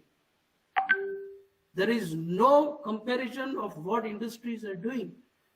We are in the fourth generation of industry revolution, where you are talking about cyber physical world, artificial intelligence, machine learning, Internet of Things. But do we feel that our laboratories are equipped? We are not at all synchronized with the industrial, because the technology is changing very fast. Industries can adapt themselves because they have a lot of resources and ultimately they have to run their business. But academic institutions cannot adapt to such a fast level. Then what we can do? So we can do certain steps, very small steps, which I would like to. I have noted down the points. The teaching learning methodologies, as I have said, that we need to improve the exercises. We need not to go for traditional teaching, because a lot of endless literature is always available with you. So we always go for a copybook style solution to every problem. We give one common problem to 60 students when we expect that all students should reach to the correct answer with the common approaches. No. I have observed many US university professors which are expecting heterogeneous solutions from all students. It doesn't matter whether they reach to the exact correct answer or not, but the approach is very important. Every student will give a new novel approach. So that will increase if we promote the students to have his or her own original thinking, original approach. That will increase their creative mind, creative thinking. So that is one step which need to be added. Then assessment strengthening, because we are all bound with the university setup. So whatever policies universities have framed, then we have to follow it. But at least as far as the internal assessment is concerned, which is a very important component, and that can be a very important segment for the skill improvement, I would say. So here, instead of having the summative type of assessment, a formative assessment is very important. So I would suggest, instead of having for midterm assignments and giving 5 questions, better we take some emerging issues of the industries, and all industries have given their white papers. Okay, lot of problem statements are available through hackathon also. Every level you have smart hackathon at India level, at national level, IITs are conducting hackathon. So there is no shortage of the problems, but it is only the question is that our faculty should adopt those the problems in the laboratory exercises. Second important point is that we need a very strong capacity building strategies. We often say that our trainers are not trained enough to train the students. Our trainers are not properly trained. They are not capable of providing. I mean, what I am using trainers, the teachers or professors. So whether they are competent enough to meet the industrial requirement to train the inputs to the industries as per the industry requirement, I would say honestly, I am not. The Intel, which is working on some CPU processor, I have to take hours to understand what they have done, because it is not part of my teaching. So I think it is not the curriculum, it is not the assessment, but it is the individual's mindset which is more important. Nobody stops you to include such type of problems which are more relevant to the industries. Okay, so strong capacity building strategies is important in the form of training, sending faculty. I don't find the faculties to undergo training at different platforms. Nowadays, we have a number of virtual platforms where you simply find a formality, teachers get some training, some certificate for promotion and all. But whether we are monitoring their understanding, what they have understood through their training, that has to be assessed also. It has to be monitored, whether they have really gained some knowledge and whether they are in a position to impart some knowledge to the students properly or not. So I think strong capacity building strategies is very important part, and innovative resource center, because we are lacking in research. Very few sponsored research projects are found in most of the institutions. I'm not talking about IITs or top class NITs or some national institutes or even some very good private colleges. But I am sorry to say that on research part, we are lacking behind all of the colleges, all of the institutions. So we have to prepare we have to set up an innovative research resource center or a laboratory in our institute. And industries we must identify such industries which can contribute financially as well as technically. They can share their problems with that particular resource center. They can put some money also, and some money can be generated by the institute itself, And not only one institute, a cluster of institutes can have a common resource, a research resource at a particular place. And that can be shared by interdisciplinary students. Let us come out of making one discipline, one project. It should be a multidisciplinary project. You involve multiple students in one project, from mechanical, from automobile, from electronics, from computer. So that type of approach can help in forming an ecosystem. And one more point, which is skill. A lot of things have been talked about, the skill enhancement, skill development. There are many skill sectors which are already existing. Everything is written down. But a very small thing which I would suggest is that we should have a perfect mapping between laboratory exercises and the skill sets. And for that, we can develop some smart laboratories. You see, there is no discipline which can get rid of artificial intelligence, Python programming, C++ programming. Our students are lacking in that. So we must have a common resource center, a common training center of an institute where all students should be compulsorily be trained on the programming languages like C++, Python, so that their programming coding skills can be improved. Because you see, the job roles, the criteria of selection, the criteria of performance evaluation by all industries have changed. If you compare 10, 15 years back and now, the things have totally changed. Everybody is asking for, even a mechanical pass-out student has to know how to write C++ programming. So I think we should work on that also. Interdisciplinary project is very important. Then feedback of industry and other stakeholders. So we don't have, on papers, the linkage looks very strong. But if you see the outcomes of such type of linkages, it is limited to only discussions and all. So we must quantify. So qualitative and quantitative outcomes of such linkages are very important. And for that, we should make a roadmap. Okay, for 1 year, I have to attain these targets through industry-institute interaction.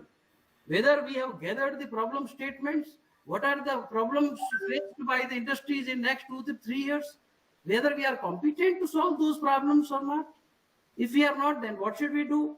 So I think students is just like a raw material. It is the role of the professors, the teachers. They need to be more smarter. We cannot blame the teachers. Our system, we don't expect anything. They are doing just like a government job. They are coming at 10 o'clock and leaving the institute at 5 o'clock. What is output? There's nothing. Students are admitted, depositing fees, getting a piece of certificate after 4 or 5 years. They get a job which has got nothing to do with their degrees. You see what industries are doing. They are not looking at their qualification packs. They don't require their qualification pack. Today, if you see the service sector jobs, they will recruit anybody, give training. So I think the role of industry and academia is equally important. Some bilateral exercises is very important, need of the hour. And for that, we must form a roadmap that for next 1 year, what are the achievables, what targets we fix as far as these things are concerned. And we seriously need to form an ecosystem to identify the employability gaps. Employability gaps है क्या उनको अपन quantify तो करें. Professor Jain साहब ने कहा साहब teachers जो है जो teacher ही करेंगे. Every captain has to play 1 century. Captains has to play. Whether I am head of department, one day I will become director. Whether I am still a good teacher or not, still I am doing research or not. The captain has to play the centuries, has to play the innings. Then only the team will play. So I think nobody is administrator, nobody is manager, everybody is a player. If we work with that spirit, everyone has to contribute. A professor becomes director, you lose as academician that day, that is not possible. So I have studied many of the universities, and they are not at all involved in managing and administering the things. They are still busy in how many hours we give to our academics and research. All the time we are busy in preparing reports and NBA and AICT and output. It's nothing. The same thing is happening. So that some points which I think are very relevant. So ecosystem to identify employability gaps is very important. We have to quantify it, and the feedback is very important at every level, individual level and institution level. So that is all from my side. That some small things which I have shared. Honestly, not a very generic type of things, but the day-to-day problems, observations which I have faced, that I am sharing with all the learned. I know all people. मैं तो सूरज के सामने एक दिया हूँ, but I have shared my all views. Thank you, sir. Thank you very much. Thank you very much, sir. You are really a very innovative teacher that we know, and when we interact, you always talk about student. You always think about student, that how student can develop and how student can perform better. And definitely there is no gap, because I'm in the training and placement field from 1450. I know there is a huge opportunities available in the market, right? And everyone is looking for the professional graduate, but somewhere there is some kind of skill gap is there. So that if it will be matched properly, then there is no job issues will be there if somebody is a properly graduated and if they have skilled up, right? No, Arvindji, this is not a matter of getting jobs or not getting jobs. You see, everybody will get jobs. Definitely, sir. Everybody. Whether they are getting appropriate job or not, Appropriate. whatever things they have been trained, they should work in that domain or Yes. related to that domain. As per their eligibility, as per their qualifications. So thanks a lot, sir. Thank you for your suggestions. And Thank you, just now, Jagat sir has joined. My special request, because he just got a call from the US Prince's Crown Office, Prince Crown Office, but he has managed the time. I have requested, sir, please come for 5 minutes. So he has managed and now he has joined. So over to Deepika, ma'am. We welcome you, sir, Dr. Jagat Shah, sir. And Dr. Jagat Shah's philosophy of life is action at the rate speed of thought. He is the foreign representative of Government of Manitoba, Canada in India for trade and investment since last 7 years. Founder and chief mentor, Cluster Pulse, an economic development agency, Global Network, an international trade advisory firm, Global Network Institute, an international trade training school. He is presently working on 3 startups, technology transfer from India to Senegal, Gujarat Expert Club, and 60 Plus Live. He is the Director of Innovation Warehouse at Indus Innovation Center at Indus University in India, Vice Chairman of US-India Importers Council, USIIC. His company, Global Network, is the co-organizer of Vibrant Kutch 2015 and Vibrant Saurashtra 2016 and Vibrant Ceramics 2016. In last 23 years of his career, he has worked on international market and investment strategies with Indian, American, Canadian, and European companies and governments. The most challenging project of his lifetime has been in Afghanistan, where he worked with support of USAID with carpet weavers, farmers, and handicraft artisans to not only take them out of poverty, but to make them into exporters with warehouses and offices in USA, Germany, and India. He strongly believes that if change can be brought about in Afghanistan, then it can be brought about in any country in the world. Such a great personality is here among us. I request Sir to share his expertise with the gathering. Over to you, sir. Thank you. Thank you, Deepika, and thank you, Arvindji. Yes. My voice is clear? Yes, sir. So, friends, I'll take only 5-7 minutes. I am coming from industry. I'm an industry guy, right? So what industry looks, I will tell you to a student. And what I did in pandemic. In pandemic, I'm into international trade advisory. We had a big office. 65 people were working in the office. Then office closed down. Everybody went home in pandemic. We were working from home. We have now closed down our office permanently. Now we have hired 115 people. From 65 to 115. In pandemic, our company's turnover went up by 4 times. You know how it happened? We have only hired, the maximum age of the employee in my company today is 25 years. We have employees who are 19 years, 20 years, 21 years, who are still in college. In pandemic, colleges were closed. Online classes were happening, but no much discipline. It doesn't matter you attend or not. A lot of issues, we all know. What we started doing, we started approaching colleges. And we told those colleges, just one moment.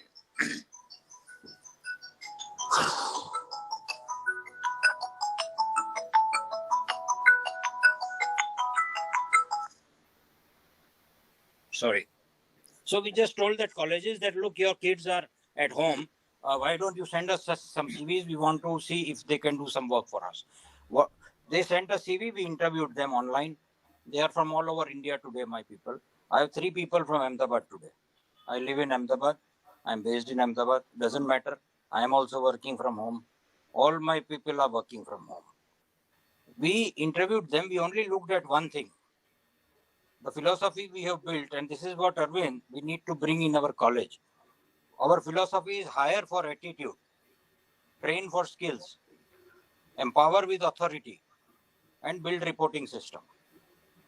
In interview, we never looked at the skills. We know in our education system, we are not teaching any skills. In which BCom college, it is being taught how to fill up a check to submit in bank. So when that guy joins me as an accountant, he doesn't even know how to fill a slip. So it is of no relevance to me in the industry. I just looked at their attitude, my team. And if their attitude was positive, we developed some parameters of body language, facial replies, to understand attitude. And we hired them. No skill. They are still in college. 3rd year, 2nd year, but attitude positive. Then we trained them the skills. We allocated a person who trained them skills. That, okay, how to do market research, how to build database of importers, how to build a good LinkedIn profile, how to start communicating with them, how to start generating leads. All the respected people here, you will be surprised. Some of our students who have still not graduated have generated orders of 3 crore rupees for companies. Now, which company will not keep them after graduation? Which company? Some of our still in college, people are getting 60,000 rupees salary per month. Why will a company for whom they got a 3 crore rupees order will not pay 60,000 and will not want them to go to their competitor? 80 lakh order, 50 lakh order. I have a whole list, I have a documentation. This is what, Arvind, we need to educate. Now, a lot of people say, oh, no, work from home is different. Work in office has a different element of, requirement. That's fine. We can still balance. We can still have, so what is my feeling I'm getting after particularly passing through pandemic is that we need to bring in skills. I'm talking of my field because I'm in that field and I experienced it. I'm very confident that same thing would apply to finance. I'm still not able to understand till today what is it in finance which cannot be done from home with all the development of technology, of your ERP and CRM and your Tally and whatever you have today. If an American company can outsource their accounting work to Indian chartered accountant, can't we outsource our work to a youngster somewhere in India?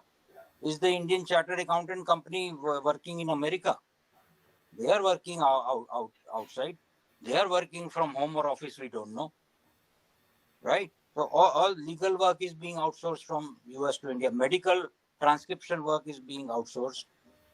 Right? So, and same thing happened. A lot of people used to say, no, but the TCS has got such a beautiful, security system. TCS was also closed for 3 months. So were they not doing any business? They developed a whole new mechanism of security into individual computers. They developed a mechanism of productivity. My point is, Arvind, and all respected people here, we should use technology to see how to solve this problem. In my understanding, if I wish and pray that I am wrong, but I feel Corona is not going away next 2 years. It will only maybe get mild or sometimes more serious also than what we have faced so far. We never know how it's going to mutate. Nobody in the world can predict what's happening with it. So we will have to live in this normal. In this new normal, what is it that education system should adopt? That is what we should look at. And of course, all the other new education policy and everything, everybody knows. I don't want to talk about. Second element I want to just add. So, Arvind, my point is, let us go to industry and tell that you please hire our people and look at a productivity from them. But somebody in our college, Arvind, has to mentor these youngsters. We mentored them. Right, sir. We mentored them because we know that subject. Somebody has to mentor. You build a mentors panel, no? I'll be your mentor for international business. I know that only. You find some chartered accountant for finance. You find some technology person for production. You find someone from HR and get a panel of 30 mentors. A lot of people want to give back to society, particularly people who have crossed 60. I run an organization called 60 Plus Life, where we are connecting people above the age of 60 back to work. And people are ready to give back. You know, so much we connect that. Second, and I would like to close with that, we run a smart village program. We are converting right now 62 villages in 19 states of India into smart village in 1000 days. And these villages are adopted by Indians who are living in US. It is their own village in India. We are using completely college student workforce to do all the village development work. We have asked so many, in 62 villages nearby, in 44 villages, we have attached a college or a university to our village. And we have said your students have to go conduct pain point analysis of the village and find out what is the pain point of the village people and suggest solutions. Every solution suggested for the pain point is actually a business. And then it can be scaled up. We have 630,000 villages in India. If a particular pain point solution can be implemented in a village, it can then be scaled up. It is a business. Where are jobs? Where are jobs? A lot of people I'm reading and people say skill is important. If you give skill, people will get jobs. No. How people, even 100% people, if we skill, where are the jobs?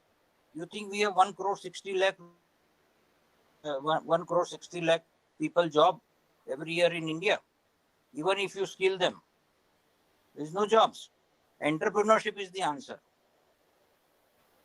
We have to create entrepreneurs. They will hire people, right? So the thing is, this is second element, Arvind. If we can adopt a village around your college, and let our youngsters go and do pain point analysis. I have hundreds of examples. I don't want to take your time on that. Hundreds of examples of how college-based students still not graduated have started business just by identifying pain point of a village and doing 5 crore, 6 crore, 10 crore business.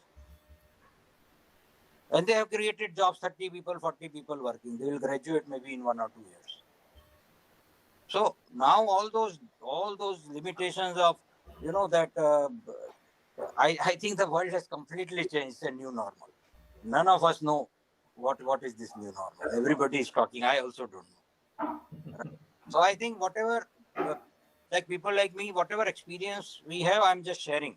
It is up to us, Arvind, that how we want to and what we want to implement and what capacities we have and how we want to go about it. There are, my feeling is that we have to get down into very, very practical industry academia linkage. And there are these 2 examples I gave you. I can give many. Every SME will welcome a young boy or girl who has knowledge on international business. Every SME in India has a dream to export, but they don't have the know-how. And exports makes the company competitive globally. So there is an opportunity there to create a huge workforce. We are wanting to become a $5 trillion economy. Forget it. We can never do it without exports. We are today 2.9 trillion. China is 16 trillion. China became 16 trillion due to export. So where is the talent? And it is so simple. In a month, we have been able to train people, and in 3 months, they have started getting export orders. They have not yet graduated. You know, so that's it, Arvind. I don't want to take too much time. All learned people are here. Thank you, sir. Thank you. Because you have spare time, because I know your every minute is planned and your schedule is very tight. No. I had committed. It is my mistake. I had committed to you, but yesterday night I got a message. I'm actually in the Crown Prince office right now. But, sorry that I could not join from beginning. Yeah, almost 10 years, sir. So you are very supportive, and your suggestions are always welcome. The way you have told that mentors panel, it is definitely a great suggestion for us. And everyone there is having the social responsibility, and they are always ready to support. if we talk to them. So definitely it is going to be a great game changer for the institute, any institute, and adopt a village so that they can get a practical exposure, sir. Definitely will inculcate these two options very soon in the institute. And as you have told, sir, skills is different. Skill is another thing, but the attitude is important. So that is really true, because recently I have got a training from Bosch, because we are industry academia partner for Bosch. So I have got the training in the trainer program with the topic national building and aptitude. And it was really a great training. 10 commandments they have given, and we have liked the training very much. So Yes. the second time we have given training to the student, 35 students were selected, and you will not believe, sir, that was for 10 hours and for 2 hours in a day online, and 35 students were selected, and all 35 students were online, started their videos, and they have never switched off the videos for even a single minute.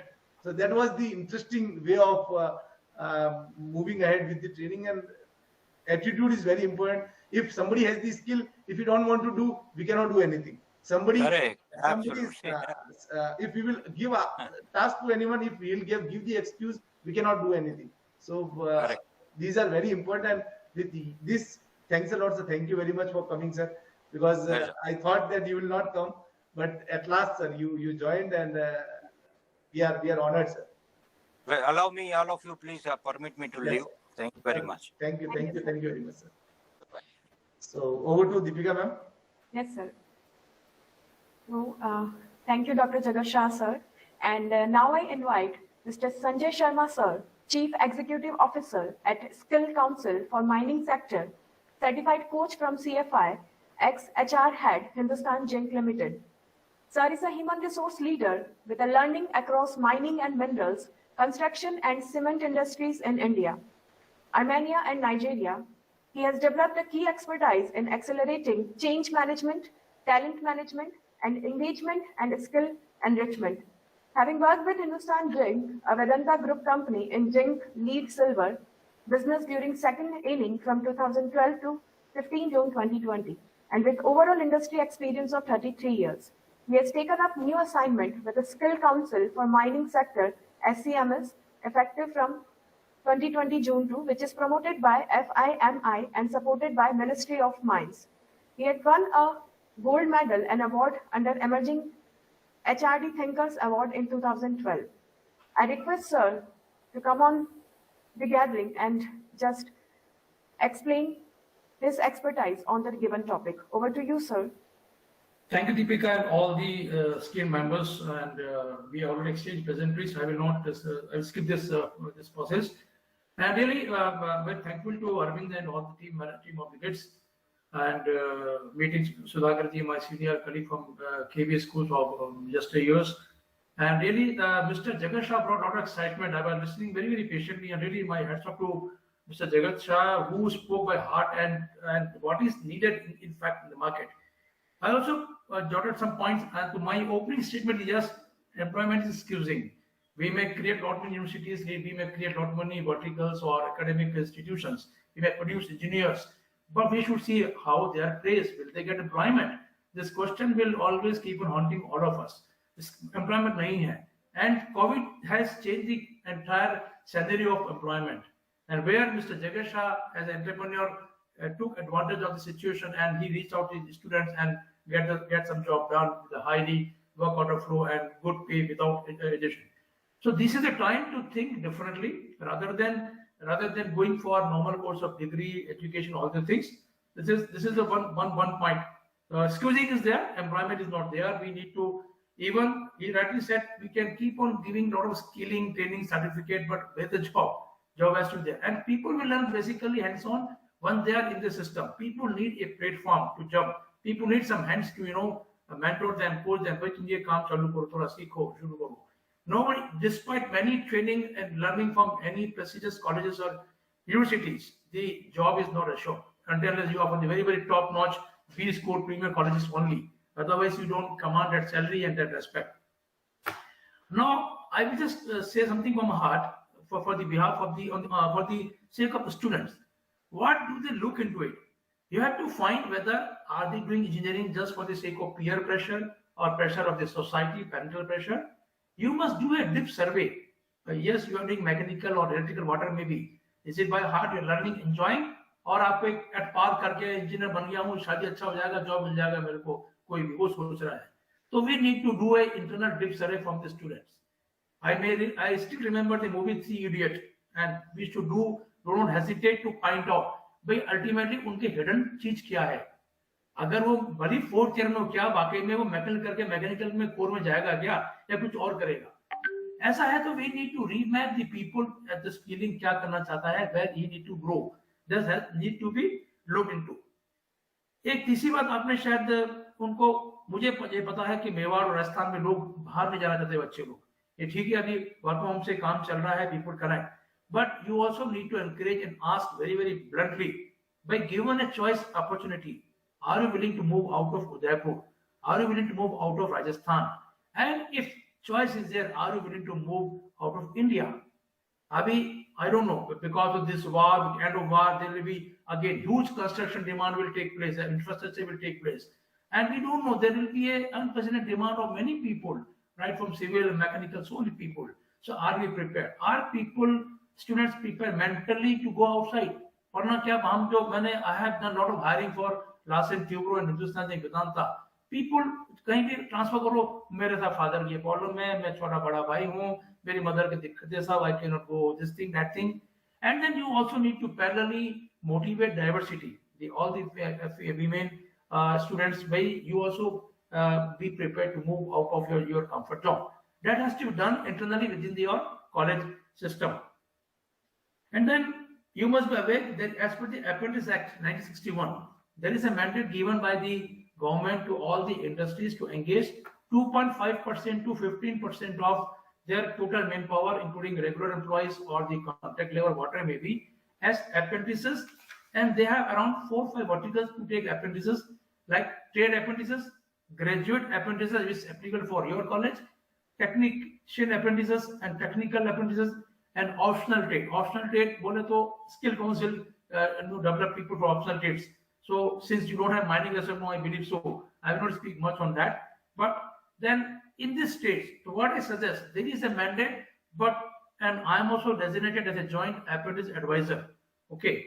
So once I started collecting data, I find that industries are not aware, they are not fulfilling the mandate. So from Institute, if you start meeting the surrounding industries, whether it's JKs or Hindustan Zinc or whatever may be the industry you have with Rajasthan, you must connect them, you must educate them on this apprentice at clauses and say, sir, why don't you take our people as apprentices the moment they are passed out? So once they have a small platform, they might learn, they might get connected, they might be picked up for a regular employment also, either directly or through their vendors or whatever it may be. So you need to focus and prepare people to work as a graduate apprentices, which is mandated as per Act. No need to hesitate or no need to shy off this kind of activities. And one more question, I will highly recommend now the way the industries are promoting, the way the industries are getting automations. I can speak about the mining locations. All the equipments working in the underground are now remote operated. We are changing from diesel operated machines to the electrical vehicles, battery operated vehicles. Is our course, is our curriculum is compatible to right now grab these kind of opportunities and develop or give add-on sessions on this kind of technology? Can they and then can they learn those things? You need to find out, you need to educate people and give the additional sandwiches courses on this thing. Then you should also ask students, why you leave the man side of I should work as an executive, I should work as an officer, as a manager. As कुछ लोग होते हैं blue color जो population है, if they're highly skilled, they're highly paid. I recall one incident of Hindustan Zinc where we used to hire these jumbo drill operators which work in underground mines from foreign, from expats. Cost at the rate of 1 crore per year, 50 lakhs per year, and 2-time passages to their countries. And they were working simple drilling machine. Drilling machine is again very costly machine, 10 crores, 15 crores. This requires a lot of precision, a lot of focus and training, all the things. So you must ask your students, leave aside mining, But are you ready to operate some good machines or assembly lines in whatever industry you want to go, whether automobile or mining industries or mechanical industries? You must learn those art of working those things shoulder to shoulder. You don't think कि मेरे को जाके office में बैठना है, laptop मिलेगा, अच्छा सा एक एटमॉस्फेयर होगा. They need to soil their hands.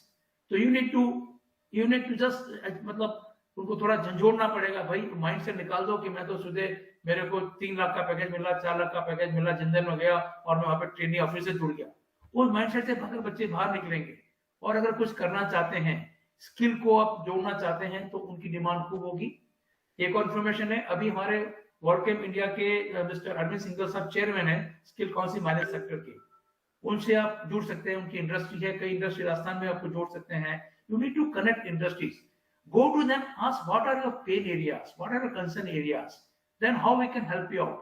Then go to them, they must be having some fund through CSR, fund through some for startup करने के लिए. आपके बच्चे किन लोगों को आपको टाइम मतलब शौक है कुछ काम करने का, सीखने का. So while they learn their degree, they can also go and do something, some project for the industries. And you have a commitment, sir, you don't want money. At least once the project is successful, can you give employment to some percentage of our people, or you may hire those kind of people only who deliver the projects. I think these are some of the things which I wanted to narrate you. And yes, I would like to volunteer myself as a HR coach, HR mentor, what Mr. Jagat has told, and we can connect more people like this. And as of now, that's all. And last one suggestion also, whenever you do such workshops, I just recommend, please keep 2-3 students as an observer. They will learn the heat. They will learn observe how we are thinking, what our concerns are, and what they learn from us. They will quickly communicate and understand in the spread in the community. It's your call whether you want to call just the observer. No questions, no comment. Just listen and let them know what did you learn from all the 2-hour session. So you might get some of the good things from the student. जिनके लिए बात कर रहे हैं उनको करना चाहिए. Rest all, and thank you very much for the time given to me. Good luck. Thank you, sir. Thank you for your valuable suggestions. And definitely, we have to do the remapping that you have told. We have to identify the ways by which we can give the overall development to the students. And I think one more suggestions I also want to give, that the industries give when they are recruiting as a graduate trainee or a management trainee, they give 1 year as a full-fledged training in all the departments. So when somebody is coming for the courses, they also have to get the exposure of other departments also, so that they can be the mix of the skill they can learn, and that usefulness. And you are the HR professional as well as you have the keen interest towards skilling. That's why you have chosen, sir, full-fledged skilling field, sir, that we know. And you always come up with your ideas, and you are always suggestive whenever we ask your suggestions, and definitely it is always welcome. So now I request Deepika ma'am as well as to go ahead with the open sessions, because that session was, every session and interaction was so much interactive, and it was very learning insight for all of us. So we couldn't complete on time. So we have slightly got delayed. So, but no issue. We are at an end phase of the event. So now everyone is welcome for the open house. All HODs also can give their inputs who are there in the forum. And anyone want to give any suggestions, any remark which they feel that now it is also needed, we can have the 5 to 10 minutes of open house sessions. And then our reporter will read a report what we have discussed, and then we will sum up the event. Sudhir sir, yes sir. Vikas sir, I just want to share one thing here, and I'm picking up from Lalit IPL example. Today, if you see, I think nobody had thought the implications and the reflections of IPL. But today, if in our cricket team we have the supply side is much more than the demand side, I think that is a good to have problem. And I understand that the cricket and the education system, the scales are very different. but I think it's a matter of taking clues from there, and seeing that how something like IPL can be seen in the context of education. And second, I think on the industry side, I'm pretty convinced personally that new education policy should be in the boardroom of every company as a active discussion how to evolve new education policy, and it cannot be a tick in the box like CSR. It has to be owned and led by somebody very seriously. Joined है.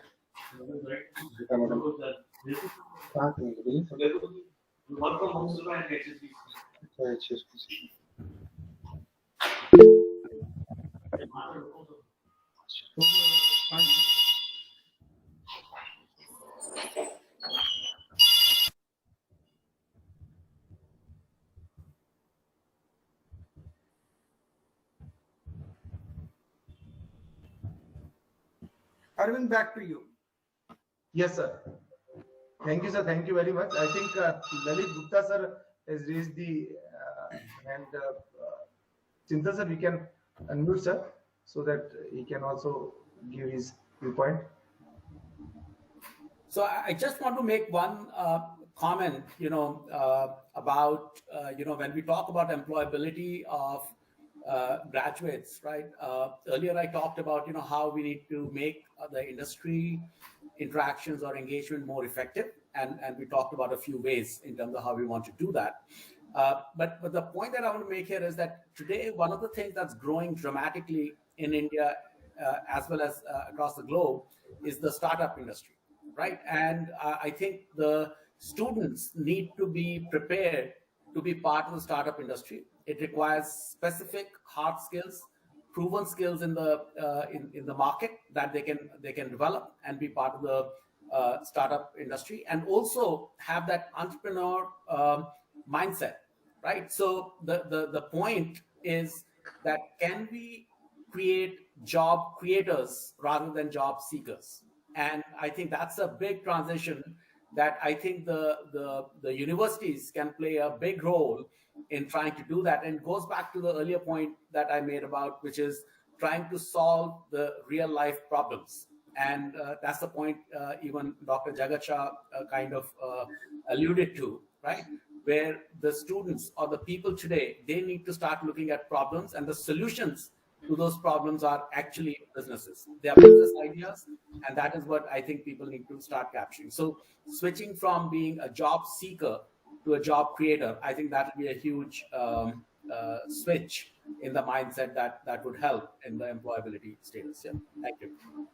One point I would like to raise. Thank you, sir. It was good sessions because we have to be ready for creating the jobs. Karuna Saxena, sir, has raised the hand. Chintan, sir?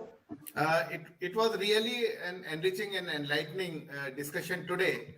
And I would like to tell you that this move by GITS is really going to pay the dividends.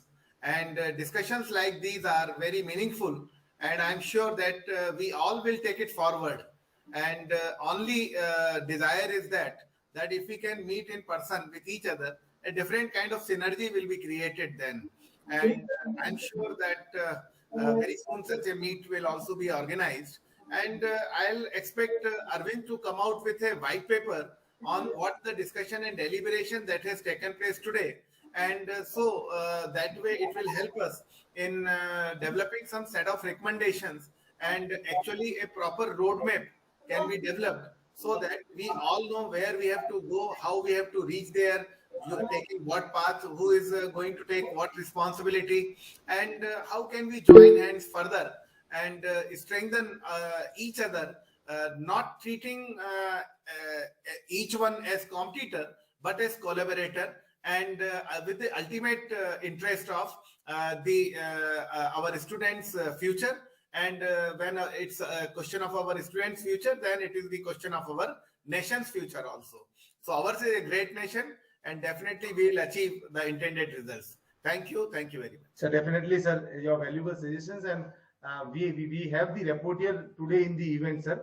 So full event recording is also being done, and whatever inputs is given by you all esteemed advisory members, everything is being noted, and we will try to inculcate in all the suggestions which is being given by you all in our institute to make more strengthen our employability as well as the student also. Arvindji, I would like to summarize 1 minute, last 1 minute, Arvindji. We can work on 3 directions. Right. Number 1 is to produce a workforce which is smart, which have good programming skills, have an attitude. Right, sir. As Mr. Jagat Shah has said, that is one direction. So that is a jack of all, a smart generation of engineering students who can have some attitude. Right, sir. Number 2, we have to produce masters to fulfill the core requirements, the core industry requirement. Right, sir. So the requirement of core industries cannot be fulfilled with attitude only. They Right, require the skills what Sri Sanjay Sharma ji has conveyed to us. And the third one is to develop an ecosystem for the startups, to nurture the creativity for the entrepreneurship and all. So we can work in 3 directions, and all these 3 directions will have a common goal to increase the employability, whether they are getting entrepreneurship, whether they are getting becoming some workforce, or they are becoming some masters for the core industry. So that is my final remark for this. Right, sir. So really a great suggestion, sir. And I have also noted down in my diary, and we will try to incorporate these all suggestions given by you for the future prospects. Sudesh sir wanted to say something. So I request Sudesh sir. नहीं अरविंद, वो मैंने इतनी देर में chat में type कर दिया, saying कि you know to keep the continuity and to make it meaningful, if not 60 days, at least 90 days. For basically, I'm saying next 4 quarter, can we have 1 session per quarter minimum? Yes, sir. You know, by keeping the continuity that, you know, what we did today, we build the next session on that, and then, you know, 3rd session, 4th session.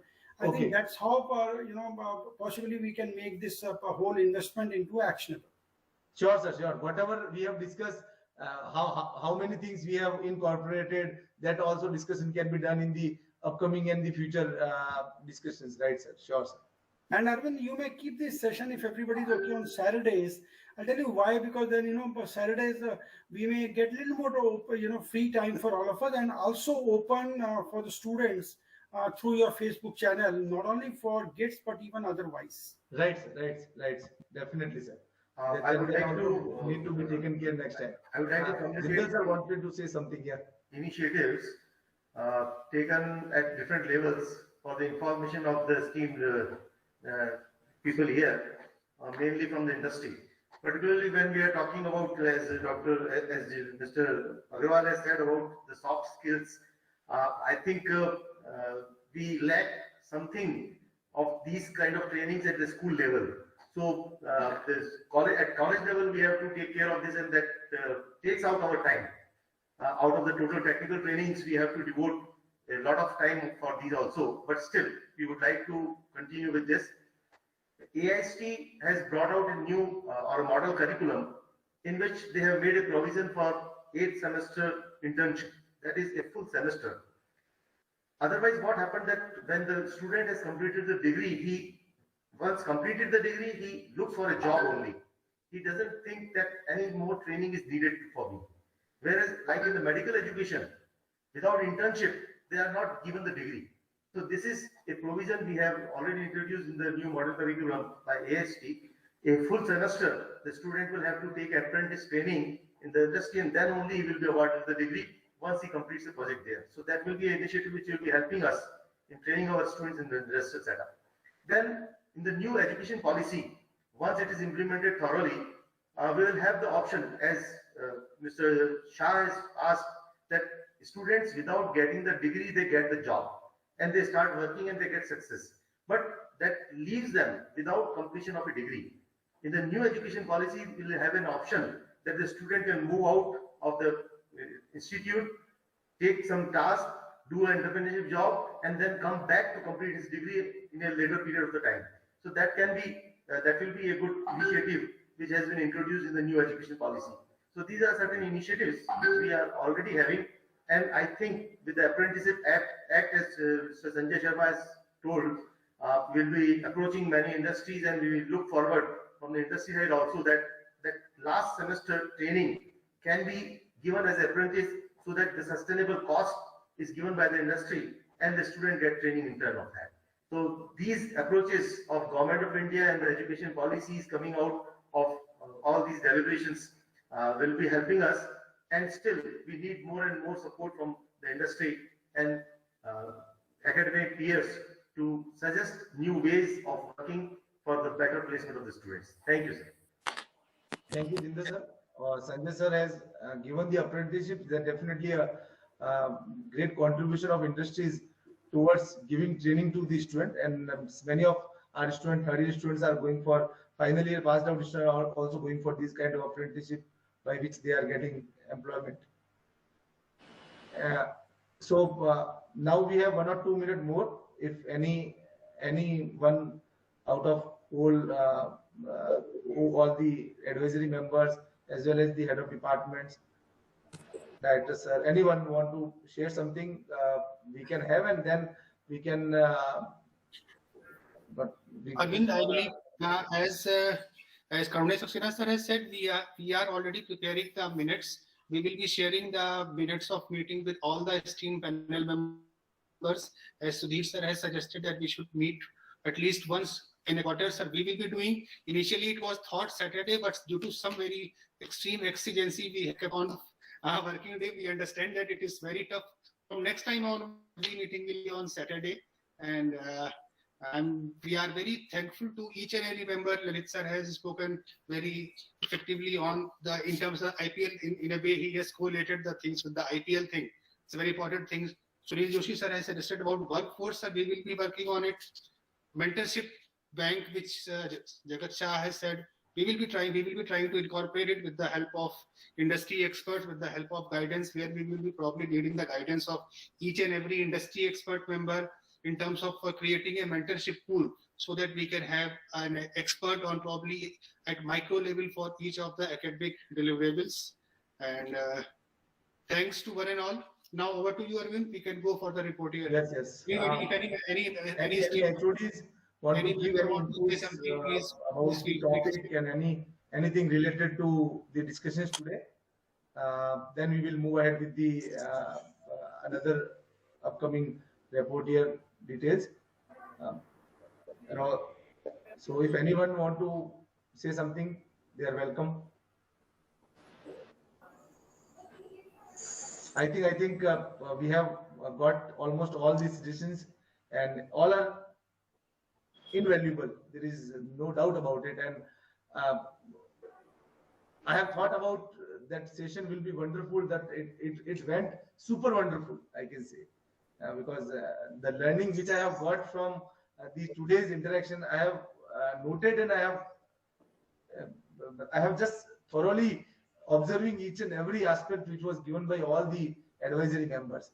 And I can say with the proud that is all advisory members whom I have identified, and we have identified as the institute, they all are most respectable for me as well as for all of us. So, and we know that your time is very precious, and you have taken your time schedule, and then you have spent near about more than 2 hours with us, which is not at all an easy task, because everyone has the busy schedule. So thanks to each and everyone present here, and for your learning guidance for today's interaction. And it is the thought process of our leadership team, our top management, our chairman GP Agarwal sir, because when we hear him, we get motivated, we energize, and we full of synergies come among us, because he is a great leader. And the thought process with what he has, the vision what he has, that we have to give best to the society, and that is the reason we are working for the society, and we try to give more and more contribution. And our vice chairman Kapil sir, Ankit sir, as well as Kanika ma'am is always there to support us. So with this, I think it was a great interaction. Now over to Deepika ma'am, because she is waiting for a long, that when my turn will come, I will not giving me chance. No, So over to Deepika ma'am. Yes, sir. Thank you very much. Thank you all the members of the advisory board for sharing your expertise with us. And now I request Mr. Ashish Avasti sir to present the report of the meet. And after the meet, I request all the members to kindly turn on their camera so that we can just capture this first meeting in the form of group picture. I request everyone to turn on their camera. Over to you, Ashish, sir.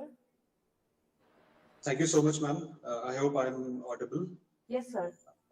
A very good afternoon to all the respected dignitaries present in the program, as well as all the members of the GITS family. I'm Ashish from the Department of Management Studies, and it is a matter of pleasure for me to be a part of this program, and I'm fortunate that I have been given the responsibility of presenting the crux of the program to the audience. It was an enlightening session throughout, and I'm very sure that all the participants must have enjoyed the program thoroughly. The facts which were presented by our esteemed speakers would be a guiding light for the Institute in the future. It was an extraordinary discussion on a very relevant topic that was related to the employability of the graduates and the students. And as we all know, the program was divided into many sessions. The inaugural session was the first session, then after that came one-to-one session, and then there was an open session. So in the inaugural session, the program began with the address of Dr. Vikas Mishra, sir, Director GITS. And in his inaugural address, he talked about the upskilling and reskilling, as well as he also talked about the hard skill as well as the soft skills of the students, which needs to be improved. So these important points came from his inaugural address.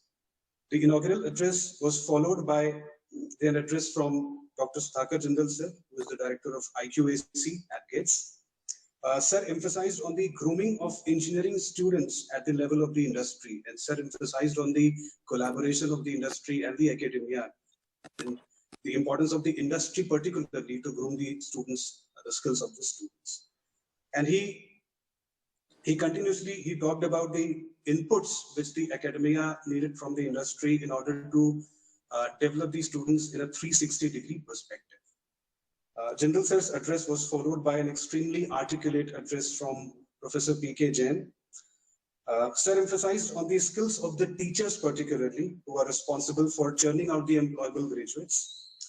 And he pressed upon the importance of upskilling teachers and the industry-sponsored projects. So this was his emphasis. From there, we moved on to an address from Kanika ma'am, our group director of the Geetanjali group. She particularly laid a lot of emphasis on the internship of the students. The better the internship, the better would be the skilling of the students. So this was her focus. This was the end of the inaugural session, and from here we moved on to the initial remarks, which was the first phase of our discussion. During the initial remarks session, the first address was presented by Sudhir Agarwal sir. And while addressing the audience, he focused about staying relevant. So he said that staying relevant is the biggest challenge in the present scenario. And he also focused about onboarding industry people in the education system, which will help in transforming the learning of the students as well as the teachers. So Sudhir sir's address was followed by an enlightening address by Professor Karunesh Saxena sir.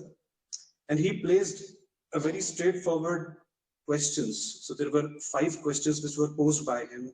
And one of the most thought-provoking questions that came from his end was whether the institutes are ready, and prepared for a change in the light of the NAP 2020 or not. He also asked about the students, that how prepared are the students. His address was followed by an address from Lalit Gupta sir. Lalit sir expressed his concern regarding the increased gap between the industry and the academia. And he emphasized on the importance of creating an effective industry engagement. He gave the example of IPL, which was a very relevant example, as an analogy for creating a competitive system and skill enhancement. One of the remarks that were made by Lalit sir was the sage of the stage for the teachers. So this is my personal takeaway from the program, that teachers are no more the sage of the stage, and they also need to keep evolving with time.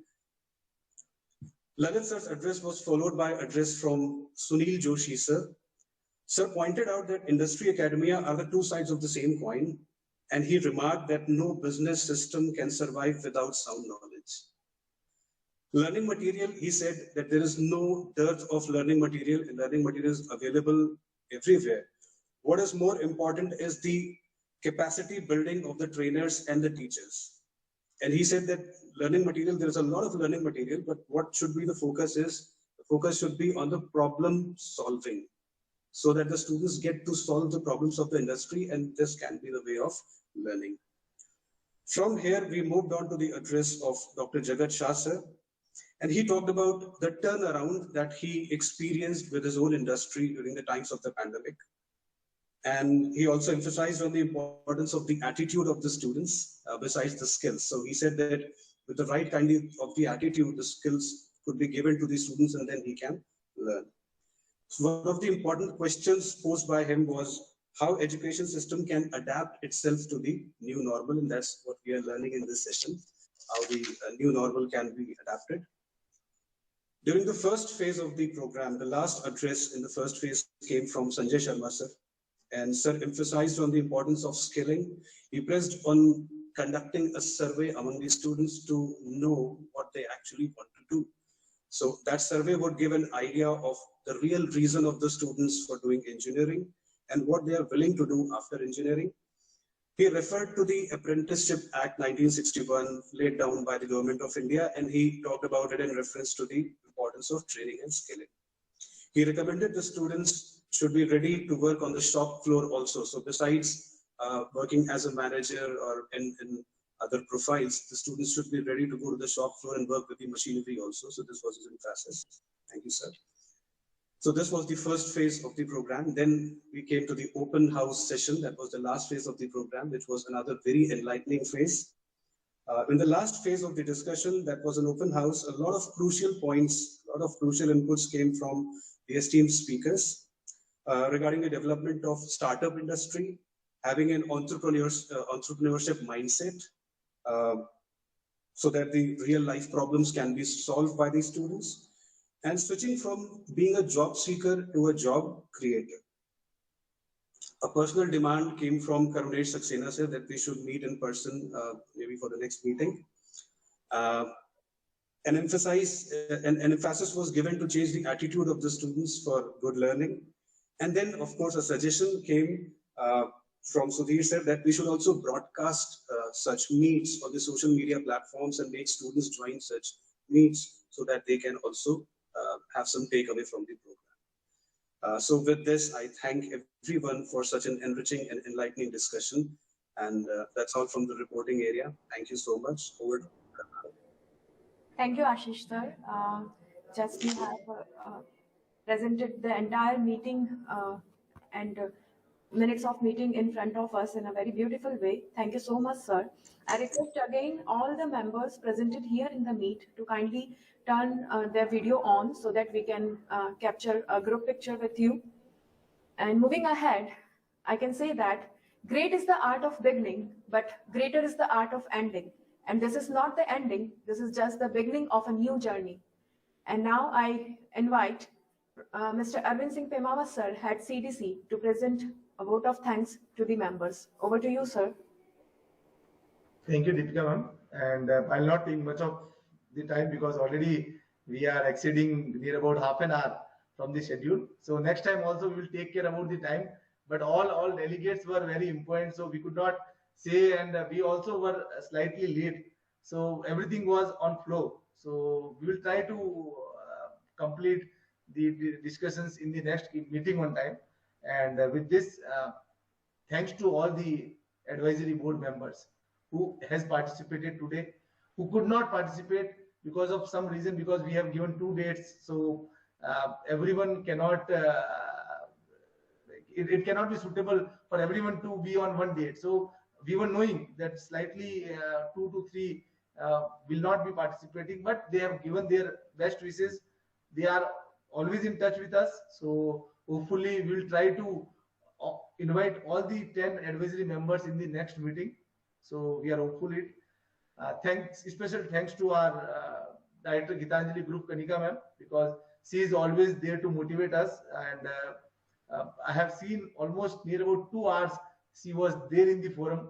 So we can easily understand how much concern she was having about this whole meeting, because she also have noted down many points, and we are also noting down each and everything which is being suggested by you all. So thanks to the Kanika ma'am, our director sir, especially because he is always there to guide us, to motivate us, and whatever suggestion is given by us, he always accept it, because he know what is important, what is not important. So if any important things comes in our mind, and if we take his approval, and he always give some inputs also, as well as he always give yes for it. So that is always the kind nature of him and his leadership qualities. He always impart the decentralized kind of environment in the institute, by which we get the autonomy. So we feel that we are the honor what we are doing. So that is the special quality of sir. Sudhakar Jindal sir, his learning guidance, his motivating nature, as well as his expertise in his technical domain, always help us to go for the better qualities. And his focus area is always on quality. So he always motivate us that how we can improve ourselves, how we can improve the quality in any form, whether it is in teaching, in training, and in any form. Jangir sir, he is always there to support us, because he is the behind man, and he is the main pillar of the institute. He is the main man behind this whole scene. So he is always there to support us. All HODs, PK Jain sir also, because he has joined with a special request. He was having very busy schedule today. He was having another commitment, but he joined and he has given very insightful suggestions. All HODs for their patience listening. All our CDC team member, Deepika ma'am, who was doing anchoring, Chintal sir, who was on full-fledged technical support. Everywhere he is there to support us. Ashish Avasthi sir for a great report reading. He has done a great job. Our CDC team, Selja ma'am, there to support us behind from the scene. Rajkumari, Rakhi, and all the head of department and all the team. So thanks to all for your patience listening. And I think it was a great interaction. It cannot be better than this. And we are hopeful that we will try to incorporate these all suggestions which was given by you all for the future prospects and for the student development. Thanks to all. Thank you very much. So I think Deepika, we have taken the group pick. Sir, we have done with that. Okay. So I think we can end the meeting, and we can take permission for you all guys, and we are at the end phase. So thanks to all. Thank you very much. Thank you. Thank you, Arvind. Thank you. Thank you, sir. Thank you all the members for being the part of this wonderful journey, and hope to see you soon with the next meeting. Thank you everyone. Thank you, sir.